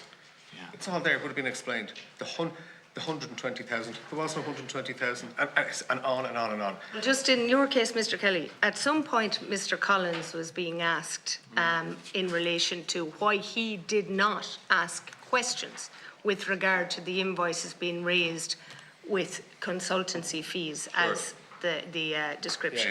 He said that because, and I don't want to misquote, but the intimation was that yourself and Dee Forbes had a particularly, he was aware that you had a Lads, I particularly really need to see. That's not what you said earlier. Really need to see that photograph that had me honestly nearly pissed myself when I woke up and seen that this morning, and I've lost the image. Somebody in the chat said they've got the image. I don't know how to get that. If anybody can direct me towards that image, because that will really, that'll boost me, send me right flying to the roof. That will. Then do you believe that he intended to deceive this committee? I honestly can't say. I don't know. And to be honest with you, like there was so many untruths. I just had to stop looking and listening. You know, we were under siege, like unreal. Well, I think clearly from the notes we've received, and I know we received them late this morning, they're quite comprehensive in discarding what you believe to be untruths. Like your definition, my definition of an untruth is a lie. It's a lie. If it's not true, it's a lie. So are you able to say in your view that RTE lied to this committee and those representing them? As you said, there were untruths. Well, I think that. Careful with language. Well, I think I don't need to be careful, Chair, because the definition of an untruth is. Do you wish to answer that, Mr. Kelly? Is that the best you can come up with? I think there's been a lot of lies. Intentional or not, I don't know. Sorry, can you just repeat that again? I think there've been a lot of lies, and that's why we're here. Intentional or not, I don't know. I don't know half of these people. I've barely met them.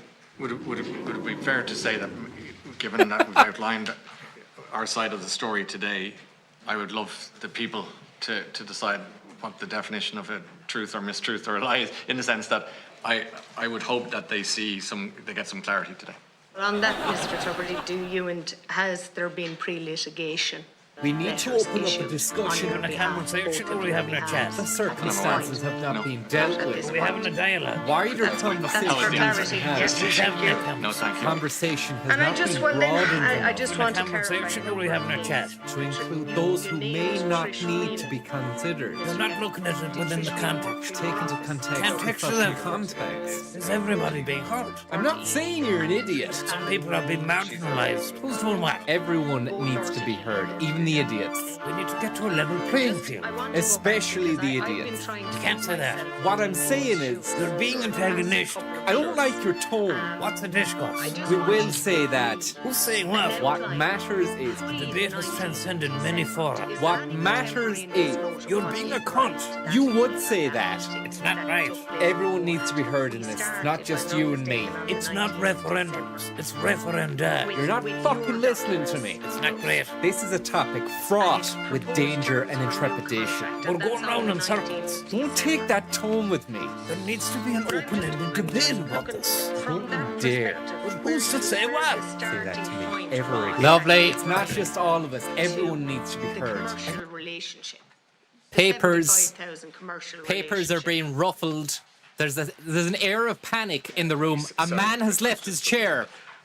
That's Tupac. Fastway couriers have just arrived. That fellow was going out to get the package. Yeah. I'm trying in my head. Kieran, thank you very much. Hideo Kojima's Subconscious, thank you very much.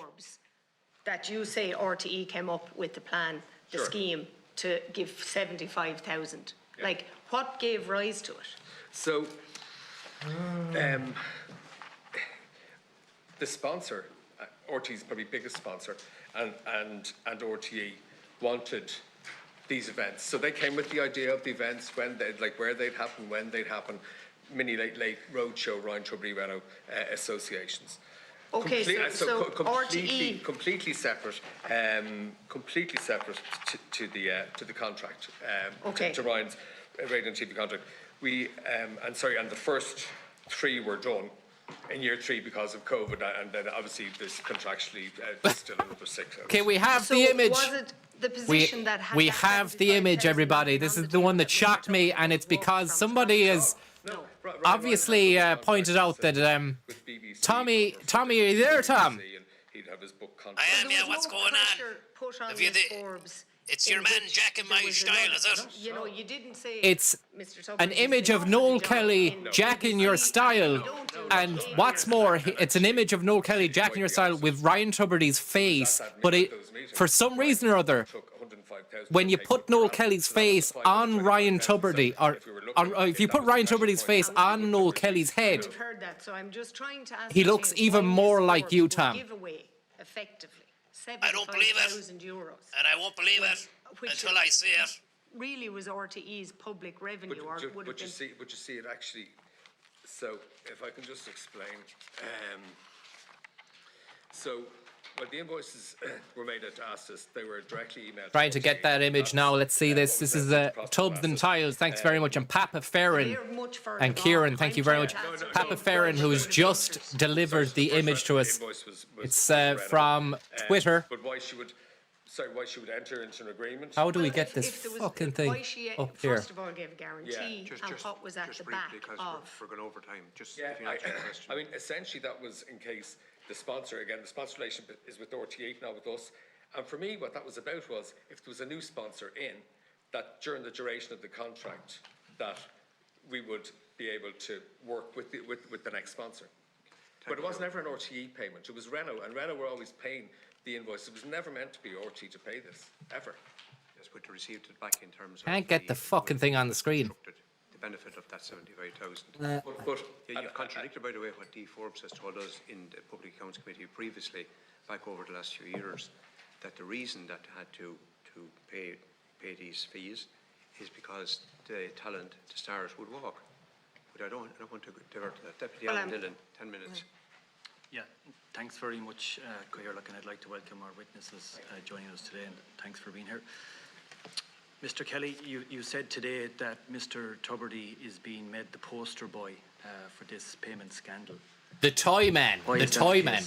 Why is that the case? Well, intentionally or unintentionally, as said, when the board and RTE released the statement, without consulting us, with us having to ask for it, and then not acknowledging that there was no wrongdoing, taking him off air, then he was the face. He was the face of it. And that's where it started, and it's been working in its own vacuum for the last two and a half weeks. Where that's why we wanted to come in, we want to talk to you, we want to tell you everything that we know, because it's been very hard looking at so many untruths. Definitely been told. Yeah. Do you accept responsibility that your actions have been What's going on here? Have you got the image or what? With RTE on this matter? It's here, Tom. It's about to, I'm about to drop it live here. So this is definitive proof that Noel Kelly was jacking the style of Tommy, my uncle, and trying to get away with that. And not only that, that if you put Brian Tubridy's face on Noel Kelly's head, then it's even more sluggish. It's even more sluggish than you, Slug. In relation to... I don't believe it. I won't believe until I see it. Completely. And does it not take two to tango, Mr. Kelly? But we were just following process. We were just working under instructions from RTE. Okay, so does it suit you and your client to keep things... There we have it, look. I don't want to scare anyone. Statements. But it starts here, and we water, work our way up. When things become difficult, you can... We work our way up here. Management. I think that's what's happening. That's what's happened in this And area. look at that. That's pure Tommy Schlug if ever I've seen it. We came ourselves here today. Absolute style jacker. We've had to actually... Let's see the face. Talk. He doesn't look as good as me in the face, though, does he? I think what we've set out... We've yet to see it. Let's have a look. You have been engaging with RTE. Actually, we might just get a bit of ominous music for this as well, if we can.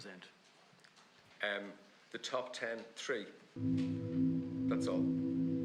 There's another agent that represents the other 7. So, in relation to the raising of the invoices described for consultancy fees, I just want to clear up this matter. You stated previously that Geraldine O'Leary and RTE were responsible. Yes. How is that? Because it was under instruction from them. He's got a phone and a wallet. Because, again, the relationship with RTE is with Renault. We have nothing to do with Renault.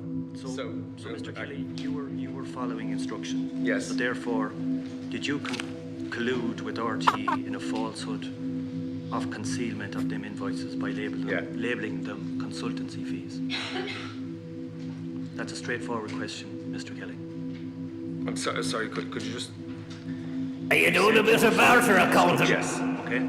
So therefore, did you collude with RTE in a falsehood of concealment by describing them invoices for... Are you doing a bit of videoing? I said that Are we you have no doing- benefit in secrets of press. Are you doing a bit of barter accounting? Fraudulent accounting practices. And we certainly did. Are you doing a bit of renoisation? But you followed instructions. Are you doing a bit of reno, yeah? Alarm bells were never That's my raised thing. amongst you representing your client in relation to these invoices. Sure. Again, as I said, we're a small company of 8 people. They're What massive. do you think They of that, have Tom? accountants, they have auditors, they have lawyers. But just in Huge. relation So, to I the mean, I'm like, shocked, following I'm the- scared, I don't know no what reason not to do it. really make of that, No but it reason was not to do very, it. it was a trip. in his opinion, I'd rather not go on it again, if you don't mind. defrauding the taxpayer. Do you I'm agree afraid with that? we will have to see it once more. I didn't even hear that it said that again. Do you still see these invoices related to consultancy fees? These invoices were as instructed. As instructed. And what were they for? What was the nature of them? They were for a minimum of 3 So late show did they style. describe what they were intended for?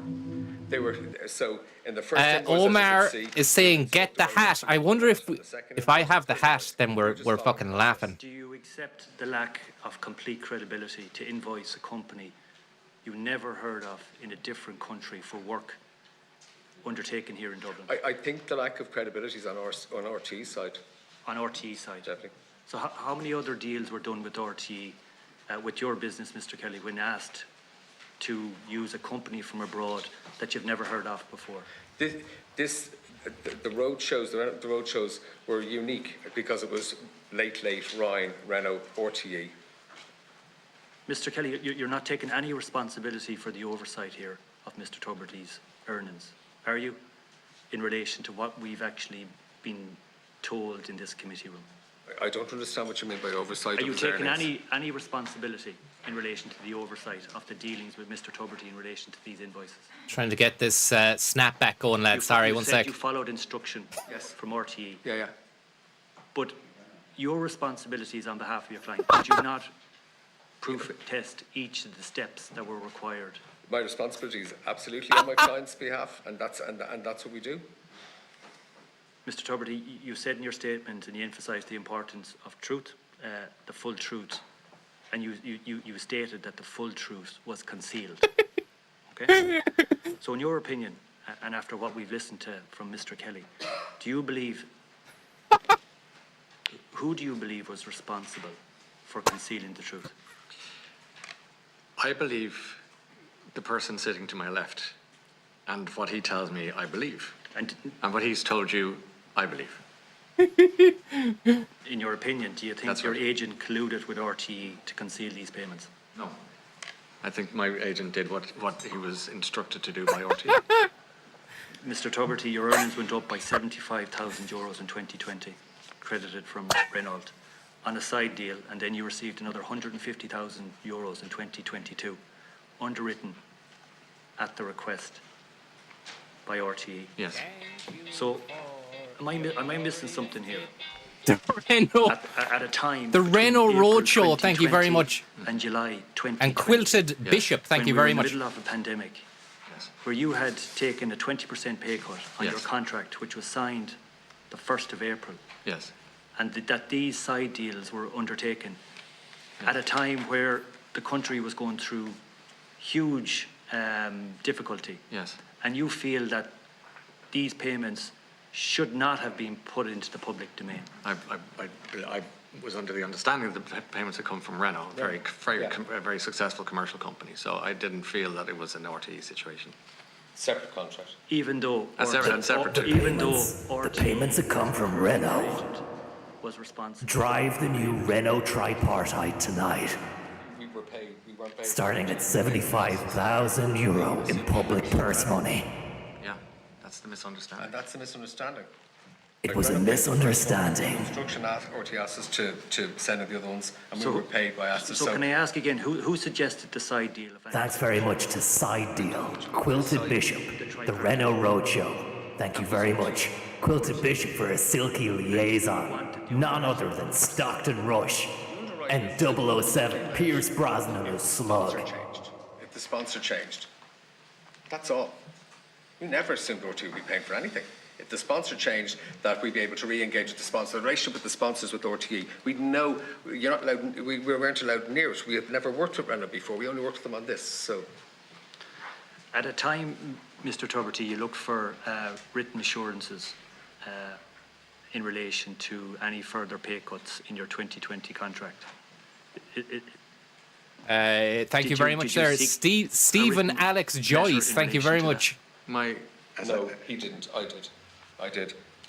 Because having taken €105,000 per year by 525, and not accepting the 120,000 that he was due in contract. I just said, look, you cannot. When is a contract a contract? A contract is only a contract when it's actually agreed and honoured on both sides. RTE claimed that they've completely rejected the claim of underwriting the Renault tripartite agreement. Do you accept what they say in relation to that? Well, I'd bring you I wonder, could you fucking crop that photograph and put it on him there in the thing? Sorry. Have a look. Sorry, page 10. Sorry, 1 sec. I'll just try and crop this. And in it says. Add that. Crop. How do you do that? But we made good progress on what the commercial agreement would be. Stockton Rush, thank you very much. We had to agree to one in Dublin, two outside Dublin. Again, all directed from RTE. What date is on that, Mr. Kelly? So that was 20th of February 2020, which are RTE-led late show events. We can provide you with the side letter to underwrite this fee for the misunderstanding. Thank you very much. Wasn't it about finding? We never. Like, how would we know RTE were going to be paying for it? What the letter was about was if the contractor, if the sponsor changed, that we would be able to work with the other sponsor. Deputy McAuliffe. Thank you very much, Cahirlock, and to the witnesses. And look, I should start from the outset by saying we have a very clear remit at the Public Council Committee to get to the bottom of what's happening. And certainly your presence here today is very welcome. You've provided additional information, and I thank you for that. I also want to note, Mr. Tuberty, that in your opening statement, you say you have great credibility, or you have great respect for the institutions of this House, and I think that statement has great credibility. I've listened to you for a long time, and I appreciate those comments. It's important. The difficulty that we have is that, for whatever reason, something happened here, and essentially RTE reduced its income by €75,000, and in turn, €75,000 was paid to Tuttle Productions. Was paid to Tuttle Productions, albeit for additional duties on your behalf. So whether who knew what and when is really important, because we need more. We just need a shot of Noel, please. Given to Renault. In return, anyone from the Oireachtas there? Is anyone in the Oireachtas who's controlling the vision mixer in there? Can you just give us a nice mid shot of Noel Kelly, please, so we can put these elements on there? I'm obsessed with this. Contractor, and I accept that. But would you accept that this arrangement with RTE is not like work you've gathered from other companies like the BBC and so on? In essence, RTE facilitated it, it introduced it to their clients. I want to say a big thanks to Renault Apartheid Deal, Stephen Alex Joyce, Stockton Rush Engineering, and Misunderstanding. Thank you very much. Paid for the staging and the catering and so on. So it's not fair to compare this contract with other contracts that you gain entirely separately. Would you accept that? Yeah, that's a fair observation. Yeah, okay. And so the suggestion is that RTE created this arrangement in order to bolster your income. Do you accept? Do you accept that? I understand why you'd say that, but I can't accept it as a matter of fact, because I think it is. Is it fair to say that we would, as an independent contractor, you do different jobs for different companies? Yeah. Like, so for example, I've written a couple of books with, albeit, you know, a couple of kids' books, I don't know, and I would have done, as Noel has said, work in the BBC before. That's independent contractor. They're completely but RTE wouldn't have paid for the catering at the launch of those events. Yeah. They wouldn't have provided staff. They wouldn't have had any. I understand the nuance of your point. Yeah. So I think it's a fair point you make about being an independent contractor. Sure. But it's not necessarily a relevant point to this, because this was an arrangement created by RTE at their behest, according to your evidence, that created by RTA. Yes. And the net effect of that was the taxpayer lost €75,000 and you gained it. Yeah, well, again, this is something. Can I address the statement? Whether you knew that was happening or not is a different question. No, I appreciate but that is what's happened. If I can address the first question in relation to the staging, as a sponsor-related showrunner, we're perhaps the most important sponsor in all sponsors, and the fee payment of the sponsor-related show would dwarf any other sponsorship that they'd had. RT was focused on keeping Renault happy, maximising the potential of their investment and the Late Late Show. I think Geraldine O'Leary said when she was here the other week that, and certainly during COVID, they had tickets for the audience, they had no tickets for the audience, there's a green room, there's no green room, so they were trying to... You're way off point. The point is very simple, I put Mr. Up you. I think what we'll do is we'll just keep him there. That RTA lost we will just keep him there as a kind of lucky talisman for the rest of the stream, maybe. The production company gained 75,000 as a result of this tri-party. Well, no, I completely disagree with that. So you can't disagree with that because that's what actually happened. I know. And all credit to... Please explain. Whoever made this. All credit to whoever made this because the figure of 225 must have been 15 minutes of unbroken and the amount claimed laughter was this morning because they'd issued a credit note. We'd no idea about the Michelin credit which note. made me want to do this stream, and thank you very much for whoever did this. Let me see the... I'm not asking how it arose, I'm asking you, do you accept that it's RTA from reduced its Connor Farron by €75,000 and that Mr. And who knew? €75,000 It's a tight Photoshop as well. I mean, if you look at Tuberty, it's kind of... That's completely within RT and That's great as well. We accept that that's what happened. Our understanding of what they do, like as you can see, so I'm taking that you accept that that's the fact of the situation. So we've no idea what Renault do. In relation to Ryan's contract, it was. Well, Mr. Kelly, the crux of the problem is that is what actually happened, and we need to find out who knew that, because it looks like there's an attempt to deceive. Okay, well then, if that's the question, we were deceived as well. Okay. We were deceived as well. Okay, so are you both saying that, and it's entirely likely that you don't know, are you both saying you were not aware that the title sponsored Late Late Show was reducing its sponsorship by €75,000? No. So that never came up, that's not part of it. Because the cost neutral nature of the agreement is really important, because that's what really brings it down to the core. That money was see his face then, look. And both of you are saying you'd off the book. Really important, because that's what really brings it down to evidence. She said oh no, notice or that the books, and both of you are saying you'd no idea that in Miss O'Leary's evidence she said she raised the credit note of €75,000 and she did that on the instruction of Miss Forbes, and you have no idea or arrangement. No idea. It never formed part of any of the contract negotiations and so on. That's great. Okay, look, that's important to get on the table. Okay, any of the no idea or arrangement. Late Late Show was title sponsored. We were deceived as well. No idea, Miss Forbes. Sorry for all the skipping here. I was trying to get that frame. This is again the problem with the Oireachtas committees or the House of the Oireachtas. You need to get someone who can modify your player. I'm having great crack watching this, but it's marred by the fact you can't fucking skip back. It keeps on moving on. The goalposts keep shifting on the player. It's not like a YouTube DVR or any of that. So thanks for the entertainment, lads, but you need to get your player up to scratch. It's better, as I said before, it's a lot better than the RTE player. Eamon Campion, thank you very much there. An historic bollocking, you say this is. 40%, which excludes the 120. The final figure is 40% pay cut. 40%. I really tried not to shirk my responsibility in that regard. Fully accept that, but the facts are before us, and that I think that is your difficulty. This is why it's we're everyone's here today. difficulty. I appreciate exactly. Hey, look. Mr. Kelly, I want to turn to the invoice that was raised. You can even you can slow it down. Look,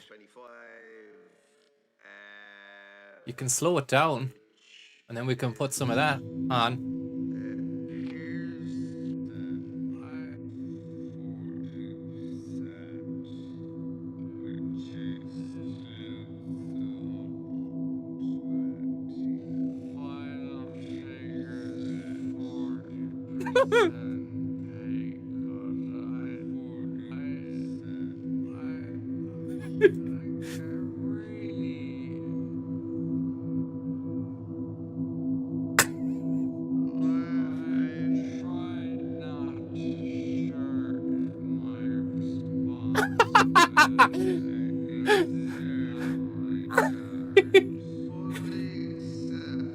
disturbing.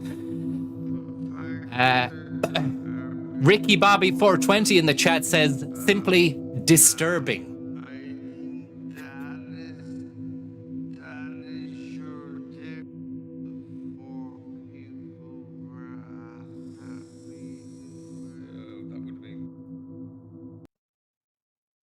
Okay. Trish Whelan, one of the RT solicitors, D. Forbes, myself, and a colleague of mine, Neve. A colleague of yours. Yes. So the fourth person that we haven't been able to identify so far was a colleague of your own. Trish Whelan is after you. So I then turn to the issue of the invoices, and I have to question Mr. Kelly, you on this. Do you want to come to an Elvis show, man? For €75,000. Look at that. And these are the invoices from the other two €75,000. Yes. One by Noel Kelly, the other two by CMS. Yes. One with the full description, the other two without the full description. Yeah. All relating to the same 75,000, all relating to the arrangement with Renault. You're the only one that raised these two invoices. Sean Thornton, thank you very much. The credibility of what you're saying is that you treated this separately from this. Even after RTE's instruction, you treated them separately. Would that be fair? Again, we were under instruction. As you can see, description from RTE, refer back to letter. But the invoices were raised with you. You have a fiduciary responsibility as the director of your company.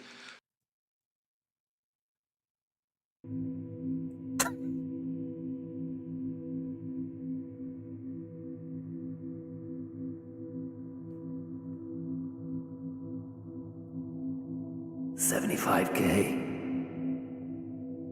Renault have dropped the ball on the Tuberty money. Don't worry. RTE said they're gonna foot the bill. But what about the public? Won't they be upset? Don't worry about the public. And don't worry about the license fee payers either. They're only fucking chimps anyway, John.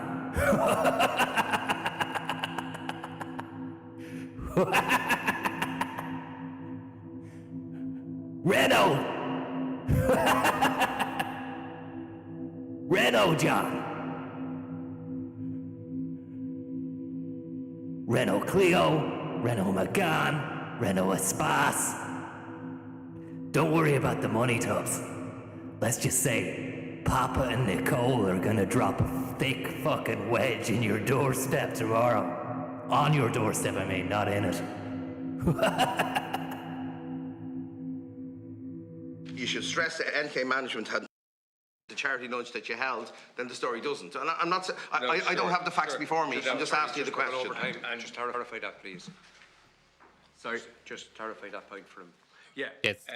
Clarify that, please. Thank you. The lunch in question, RT wanted to take a table, so they, the people that were organised, they asked them to invoice that. So Thank you. RTE told the charity to invoice Astus. You didn't know Astus was invoiced. No. Okay. No. Alan Kelly. No. Don't worry about the charity money, John. The public are gonna foot the bill for it. Hey, charity starts at home, John. Charity fucking starts at home. St. Vincent de Paul. More like St. Vincent de Reno. Am I right?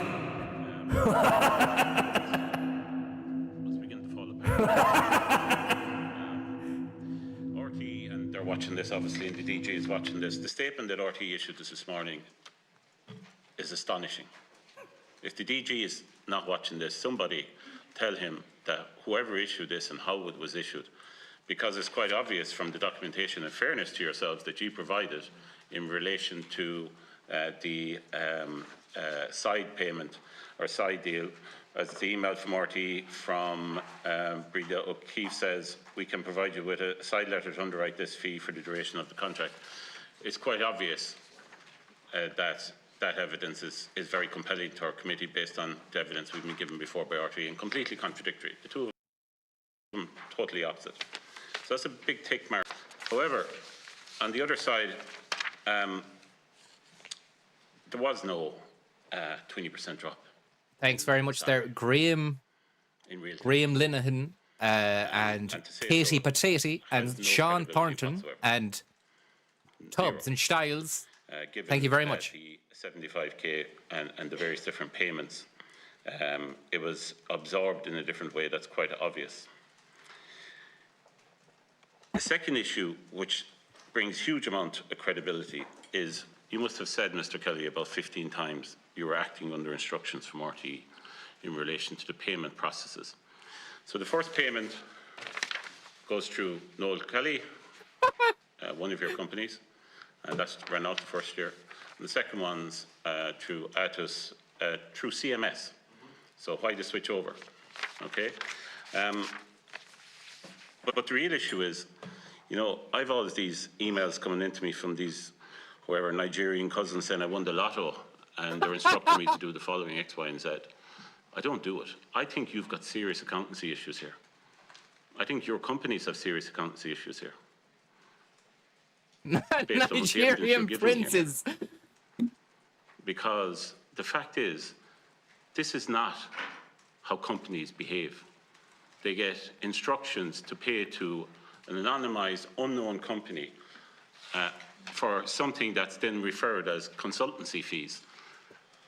And under a contract that has been negotiated with RTE for private work outside, and then switches from Noel Kelly.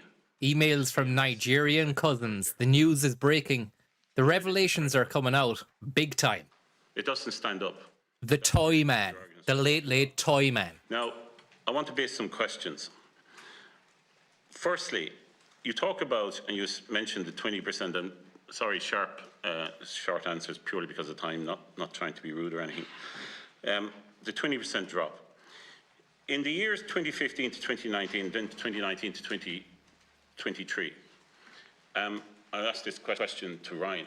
Mabutu, thank you very much. And Citron, thank you very much. Schedule.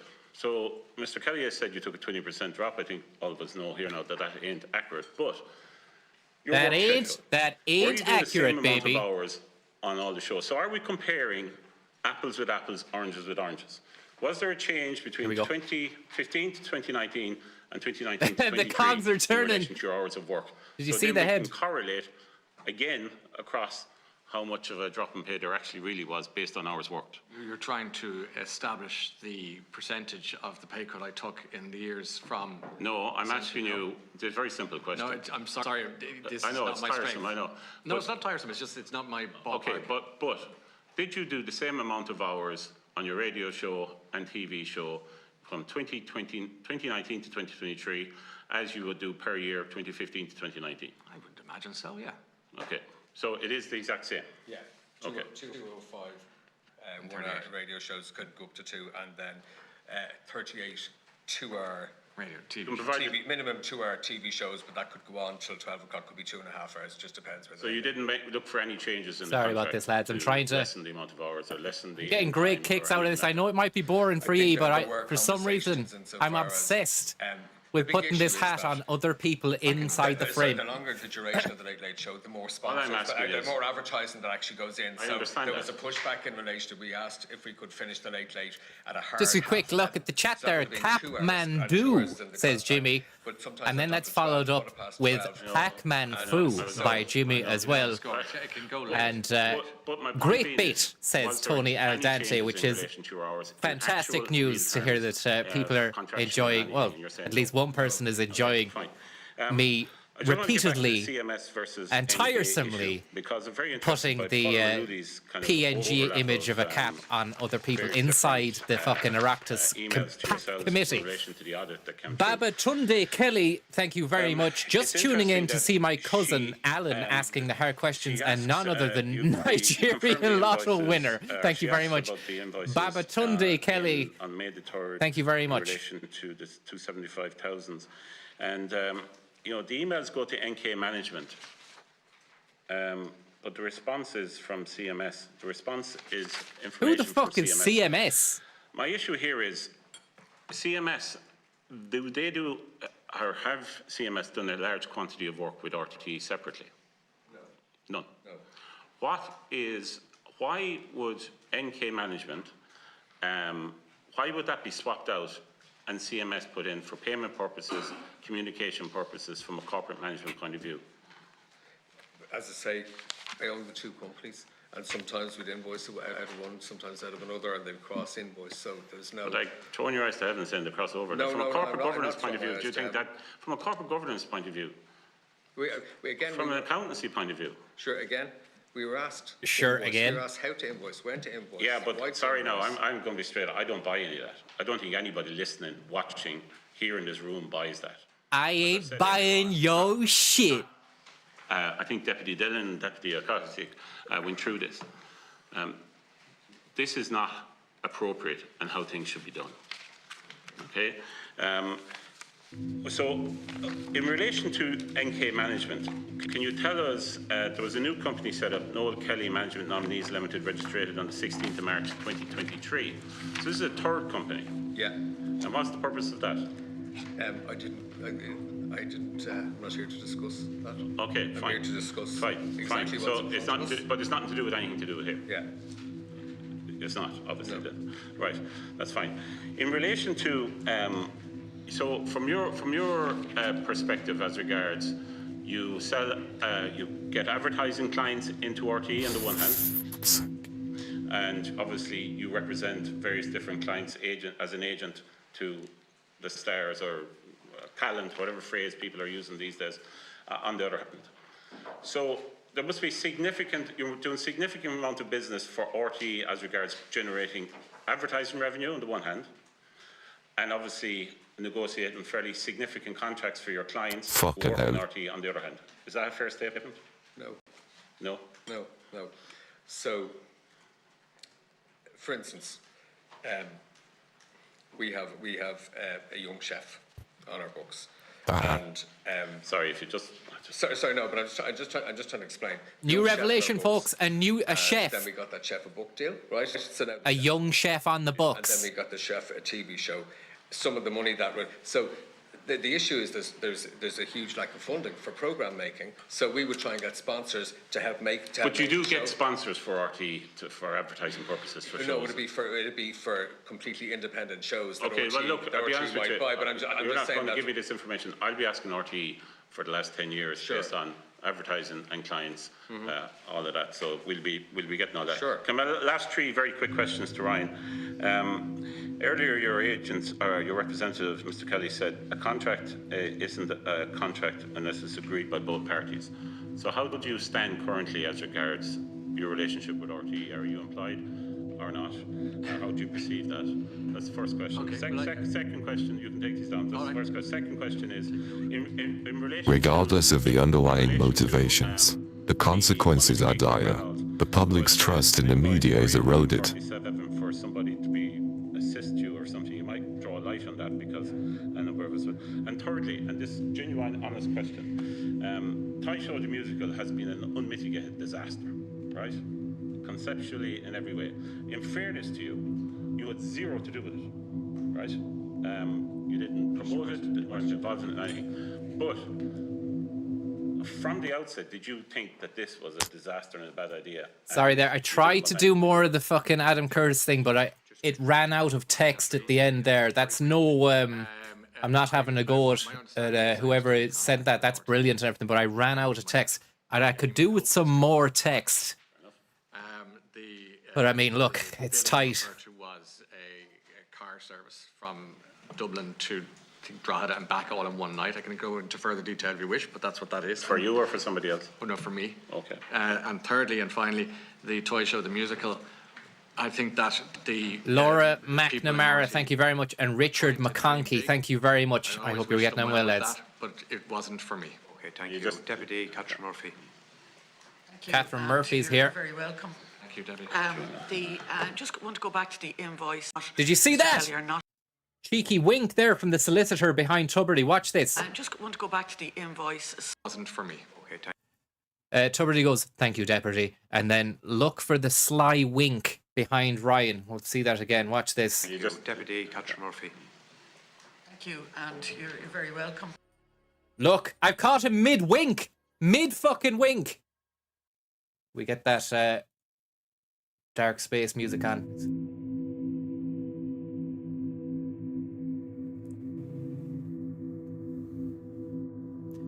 Thank you very much, Gerdog Hannon and Tupo and Corporal Toyman. Thank you very much. Thank you, Debbie. Just want to go back to the invoice. Thank you, Debbie. Just want to go back to the invoices. Secret. Go back to the invoice. Secret wink. Catherine Murphy. Thank you, and you're very welcome. Thank you, Debbie. Just want to go back to the invoices, and like invoices are not, Mr. Kelly, are not a creative document. They're intended to be a true record to say what service has been provided or what work is done.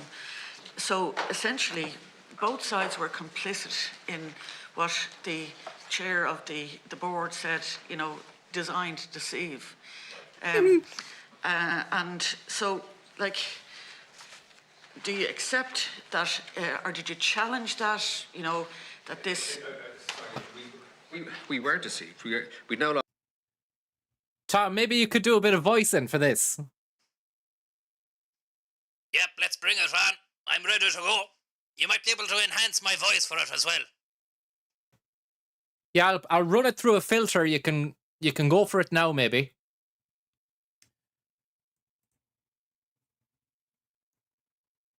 You can go for it now in a sec. Let's just get the cap on the book. There we go. No. Am I coming through? Yeah, fire ahead. No, I put it to you, Mr. Tuberty. What was going on with Renault back then? Were you aware? I wasn't aware of anything that was going on that was bad at the time. All I know is that the money came through after you said the money was going to be sound. But what about the inconsistencies with the accounting practices? Did you know what was going on at the time? Were you aware of the Renault situation?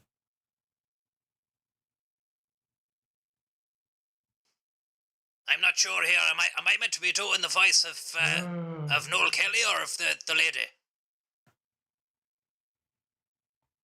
Either or. It doesn't matter. Okay, well, look. I never meant to just... We need to wait for him to come back. Look, I'm telling you, I never knew anything about it. I just wanted to present the show, and I am the toy man, the toy master. And this is just never my intention to deceive or mislead anybody at all. At all.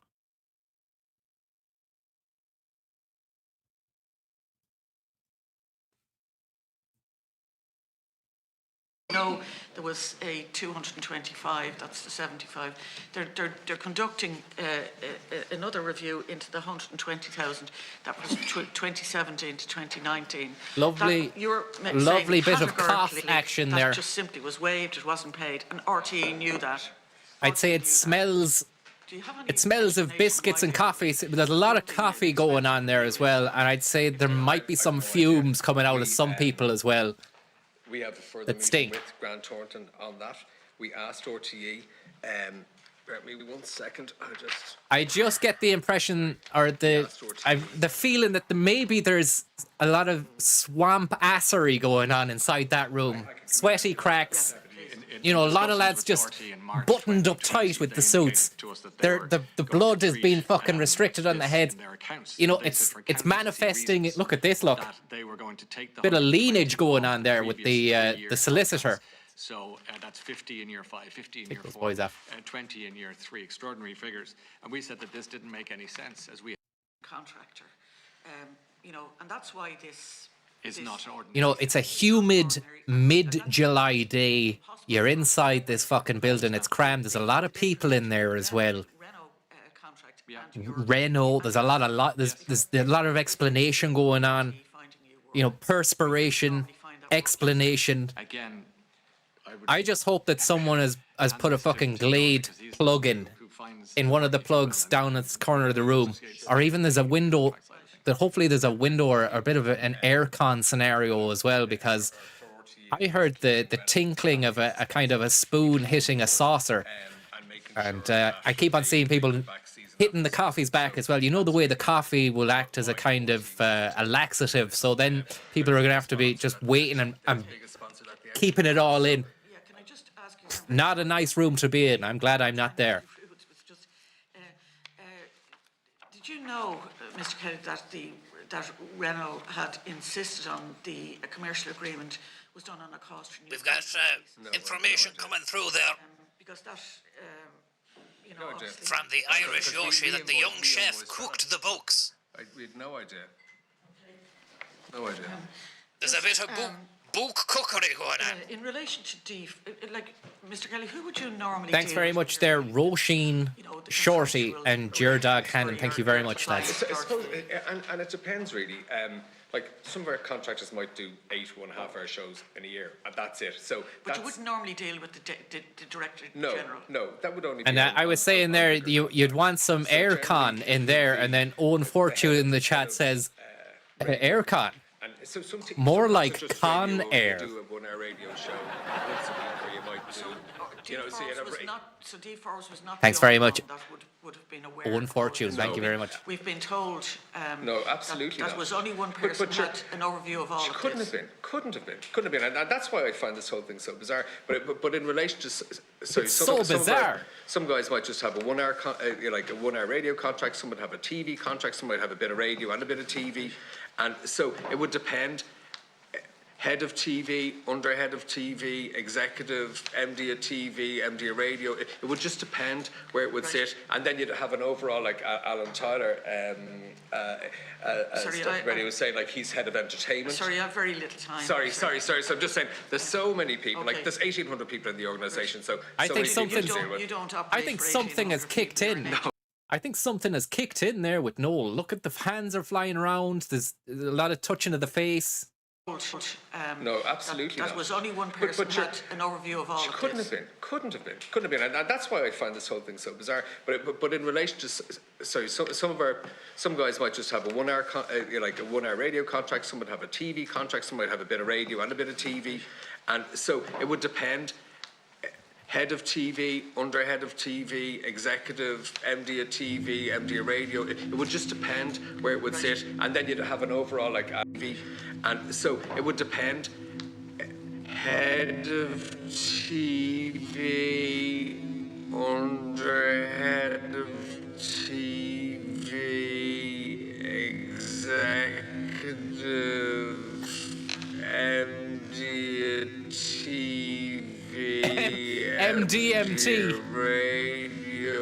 It would just depend where it would sit, and then you'd have an overall like Alan Tyler.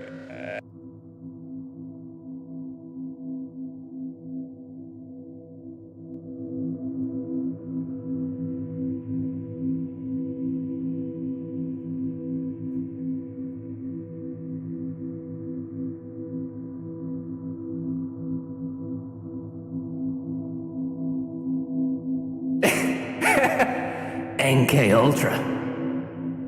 NK Ultra, John.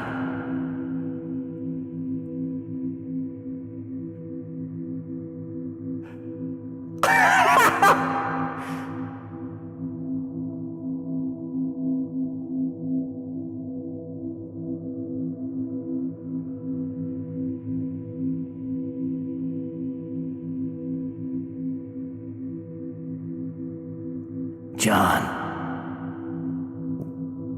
Where are you, John? We're in the committee room. Yeah, I'm down the back. The boys are doing... The boys are playing a blinder, John. Yeah, don't worry. No shit's gonna come to light.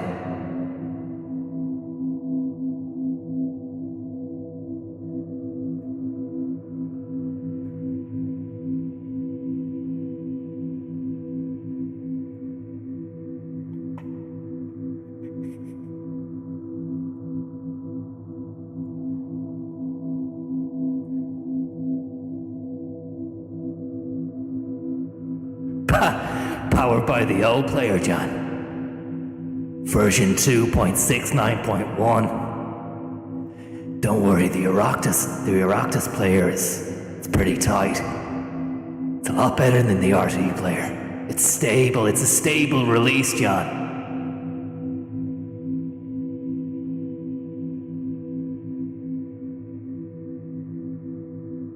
It's so stable.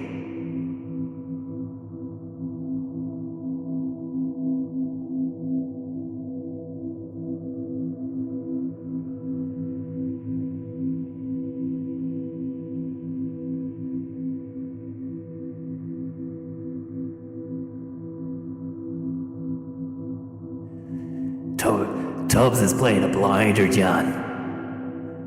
Don't worry, he was well briefed before we went in. How's it going with yourself, anyway? Good. Apparently there's an unidentified flying object inside the committee room at the moment. UFO, John. Cold John. Cold John. Tipperary water bottle, John. Check that out. It's very sustainable. Made of paper. Rubot, thanks very much, John. Thanks very much, Rubot.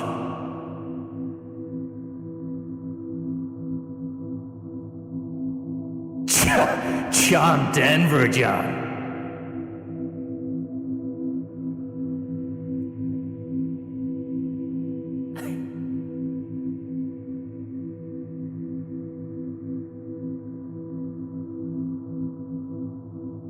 They call him the Toy Man. Bit of bad news.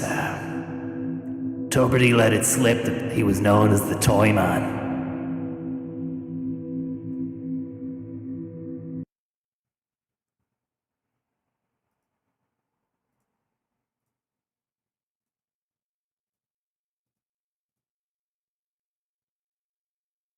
Yes, of course. When did you become aware of the Grant Thornton report? The 26th of June, 2023. We've a lovely brand new. This is the first time I've seen this. Look above my head there. A Tipperary sustainable water bottle. But the presence of that sustainable bottle has been marred by the fact that in front of Tubbs is an unsustainable single-use plastic. Sorry, I'm still on the fucking... Sorry, my voice is still in the cave. There's a single-use plastic bottle in front of Tuberty. That is very bad optics. Grant Thornton is going to be on to you about that one. In relation to Mr. Tuberty's pay. On the 3rd of May, RT Legal emailed us and asked us about invoice queries. On the 26th of May... Sorry, just got to run to the loo there, guys. I drank probably about 2 litres of water there since we started. We met with Grant Thornton and discussed everything with them. On 23rd of June was RT's first statement, and then 26th of June. We only received the report. We only received the report on the 26th of June. We didn't get a copy of the report. Okay. Now, when did you first alert Mr. Tuberty that the report was being carried out and that perhaps you may have had concerns? Was it the 22nd of June? The 22nd of June when the statement came out from RTE, the statement, and then they released the report. We didn't even have the report. Yeah. And so at that stage, that's what we were saying. So that happened on the Thursday. And then it was 4 days later before they put in the correction saying that there was no wrongdoing on behalf of Ryan Tuberty ourselves. And then at that stage, Ryan was off air. And so the whole thing. So had they, what did you say, not be so hasty, or that there was... If they hadn't rushed everything out, Yeah, 99% of this whole thing wouldn't be an issue because we would have given them everything they wanted if they simply asked questions. The reason I want to ask you this question, I think it's for your own benefit, Mr. Tuberty, right? And I know that you may feel I'm being some way indignant with you, but I'm not. Not at all. And I totally understand what you're saying. The reason I'm asking it is because it's crucial to us understanding and verifying that your information is correct, that it was nothing to do with your decision to step down from the Late Show. Sorry, that's why I'm asking. You're trying to clarify that the Late Show... No, I have, that's clarified. I'm content with that. The next thing I want to move on to is in relation to the deal surrounding Renault. So in 2020, the first year of the deal, correct to say, was 2021. wasn't that right? Yeah. Unorthodox pronunciation of Renault there from your man. He said Renault. Just get a tissue, sorry. Obviously, with COVID, there was no events on 20 or 21. So the first lot of events actually happened in 22 when we had the first road shows out in Cork, Dublin, Drogheda. And in 20, so at what stage were you informed by Reynolds that they were not going to continue on with their part of the deal in relation to the pandemic, the outbreak of the pandemic, and their withdrawal from that, and subsequently RTE stepping in and providing the funding to fill Guys, in? I haven't been keeping up how are you getting on OSW with this scandal in general. Why is Tuberty being grilled? Surely it's the RTE lads paying him too much. Well, I can answer that question there. People are eager to know why, when the publication of the salaries were dished out every year, thank you very much there, Katie and Rush, why he didn't say, hang on a second, that's less than what I'm actually getting. So have we even had any explanation as of yet? I've been too busy trying to put a PNG image of a baseball cap on many people whilst repeatedly playing a dark, ominous drone sound. It was maybe marginally funny the first time I did it, but by the 50th time, it had lost its edge. Now, in doing that, I have missed a lot of what's been said. Nobody has actually answered any questions as of yet. Like, the smoking gun question, the big question is... Did you not assess... Here we go. He's asking it. Going into the pandemic, and we all know how difficult it was, and you broadcast throughout it with great admiration and respect from the population. But did you in any way say to yourself, this is a dangerous situation, because the published figures in relation pertaining to my salary that have been published in newspapers, I think the Irish Independent were publishing those figures, were not reflective of your actual take-home pay. And I have heard the evidence you provided and what you've said. Yes. At the end of the day, there was a tripartite agreement there involving the national broadcaster in RTE with Renault and yourselves. But did you not ask yourself the question, maybe it's just not wise for me to be taking this money at this point in time, considering what was going on in the country? Yep, I think it's a fair observation, and I probably should have been a bit more inquisitive about these things. You never asked any questions in relation to that. I say what I say. I should have been more inquisitive. It's a fair point. Deputy, can I just answer What? there? Another look at these tells. Look, I watch endless amounts of YouTube fucking body language experts. Look what Noel Kelly does here after Tuberty's. That was a real crap answer from Tuberty. I should have been more inquisitive. And COVID happened, so this was starting in 2020. The line of questioning is, but I'm just sick of COVID history. Yes. Answer there. Look, there we go. Answer there. That's known as an adapter. You watch those fucking body language guys. That's an adapter. It's when people are trying to fucking make stuff, not make stuff up, sorry. When people are under pressure, these kind of things, face touching and all that, it's to highlight maybe someone who's having a bit of an uncomfortable time. Toy Master. This contract was written. We did discuss it with the RT Executive Board. They were not very forthcoming with answers.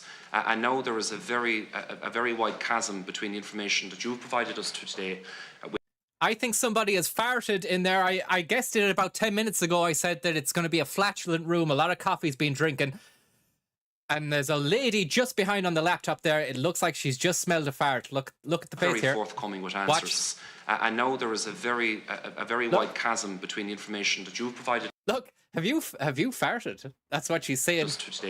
With us today, and what they've given a chasm between the information that you've provided. A very wide chasm between the information. Okay. Look, pure disgust. And it really doesn't surprise me one bit because, as mentioned, it's a very humid room. A lot of people in there, a lot of coffee's being drank. There's no bathroom breaks. I haven't seen anybody go to the bathroom. And then that results in a situation like this where somebody has to fucking work through a horrible environment, and that's tantamount to fucking, yeah, that's a HR situation. I'd go to the fucking boss with that one. Say, this is not a great condition for me to be working in. That you've provided us today, with us today, and what they've given us previously. But I want to ask, who in the executive board of RTE was involved in those pay negotiations? Who in the executive board? Yes, was present and involved. Number of presenters you represent at RTE, you said 3 of the top 10. How many in total do you represent? Brian Stanley TD. It's Brian Stanley TD. Leishan Offaly. Oh, Lord. Is it 20? No, not at all. The ones that we really represent are... Look, don't delay the answer. I'm asking you straight question. We would represent full contract would be somebody who had TV and radio. Yeah. That's 3. And then there would be other people who might just do a one-off series or whatever. Is it a dozen? Thank you very much there to Ronan. It'd be near to, like I'd say, 3 full-time and the rest would just be Iraq to Sharts, thank you very much. Ronan, who says, everybody wanted a piece of this, Patrick. But your own trade, like your background in that. Are you a negotiator? Are you a consultant? You know, what type of work have you done? We'll say. What are you? My background would be marketing and brand and sales. And sales, and I see people as brands and how you take a young talent and talent to me is like talent to me is the person behind reception who makes you feel like today the people that make us feel welcome when you come in. That's the talent. The camera people, the floor people. That talent to me isn't like a rock god. It's not like a singer or a Tom Cruise or stuff. We'll all agree on that one. Yeah. But just in relation to your the type of... It's not like it's talent to me is the person behind reception who makes you feel like today the people that make us feel welcome when you come in. That's the talent. The camera people, the floor people. That talent to me isn't like a rock god. It's not like a singer. Cadbury's. Yeah, chocolate. Okay. Thank you. Thank you. That's fine. Yeah. What was that? We missed that. Sorry? What kind of goods would you have sold? What kind of marketing would you have been involved in? Just briefly. So I have this company. We're say going back before you got involved with RTE. So we're 3 years ago. NK CMS for 26 years before I worked for Cadbury's. NK Ultra. For Cadbury's. Sorry? What were you selling for Cadbury's? Cadbury's? Yeah, chocolate. Okay. Thank you. Chocolate. Thank you. That's fine. Soap anyway. That's fine. Thank you. Soap. And tell me this, your relationship with Dee Forbes. Yes. The senior staff at RTE, David described that you had a very close relationship. Yeah. With Dee Forbes. Yeah, I did, yeah. A close relationship is in a room with lawyers and accountants and not a cup of tea between you. Never had met for lunch, never met for dinner. I don't know the lady. I've always found her to be terribly professional. I'm working hard during COVID and everything else. I don't know the lady. And I would only ever meet people in a contract or where we're at or what can we do, or, so I don't know her. So we'd say... But sorry, I've met her, but I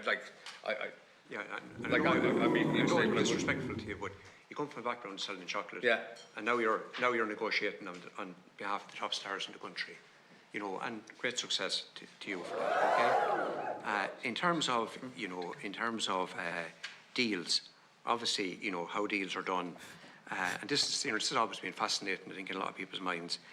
In terms of, why did you not discuss your well-paid employment with Jackie Brosnan? Tell me briefly what that leverage derives from, because RTE have told us previously in this committee room, the Public Accounts Committee, that the new Renault Mr. Fighter Turbiddy and other, very popular stars, Nintendo Game Boy would walk, right?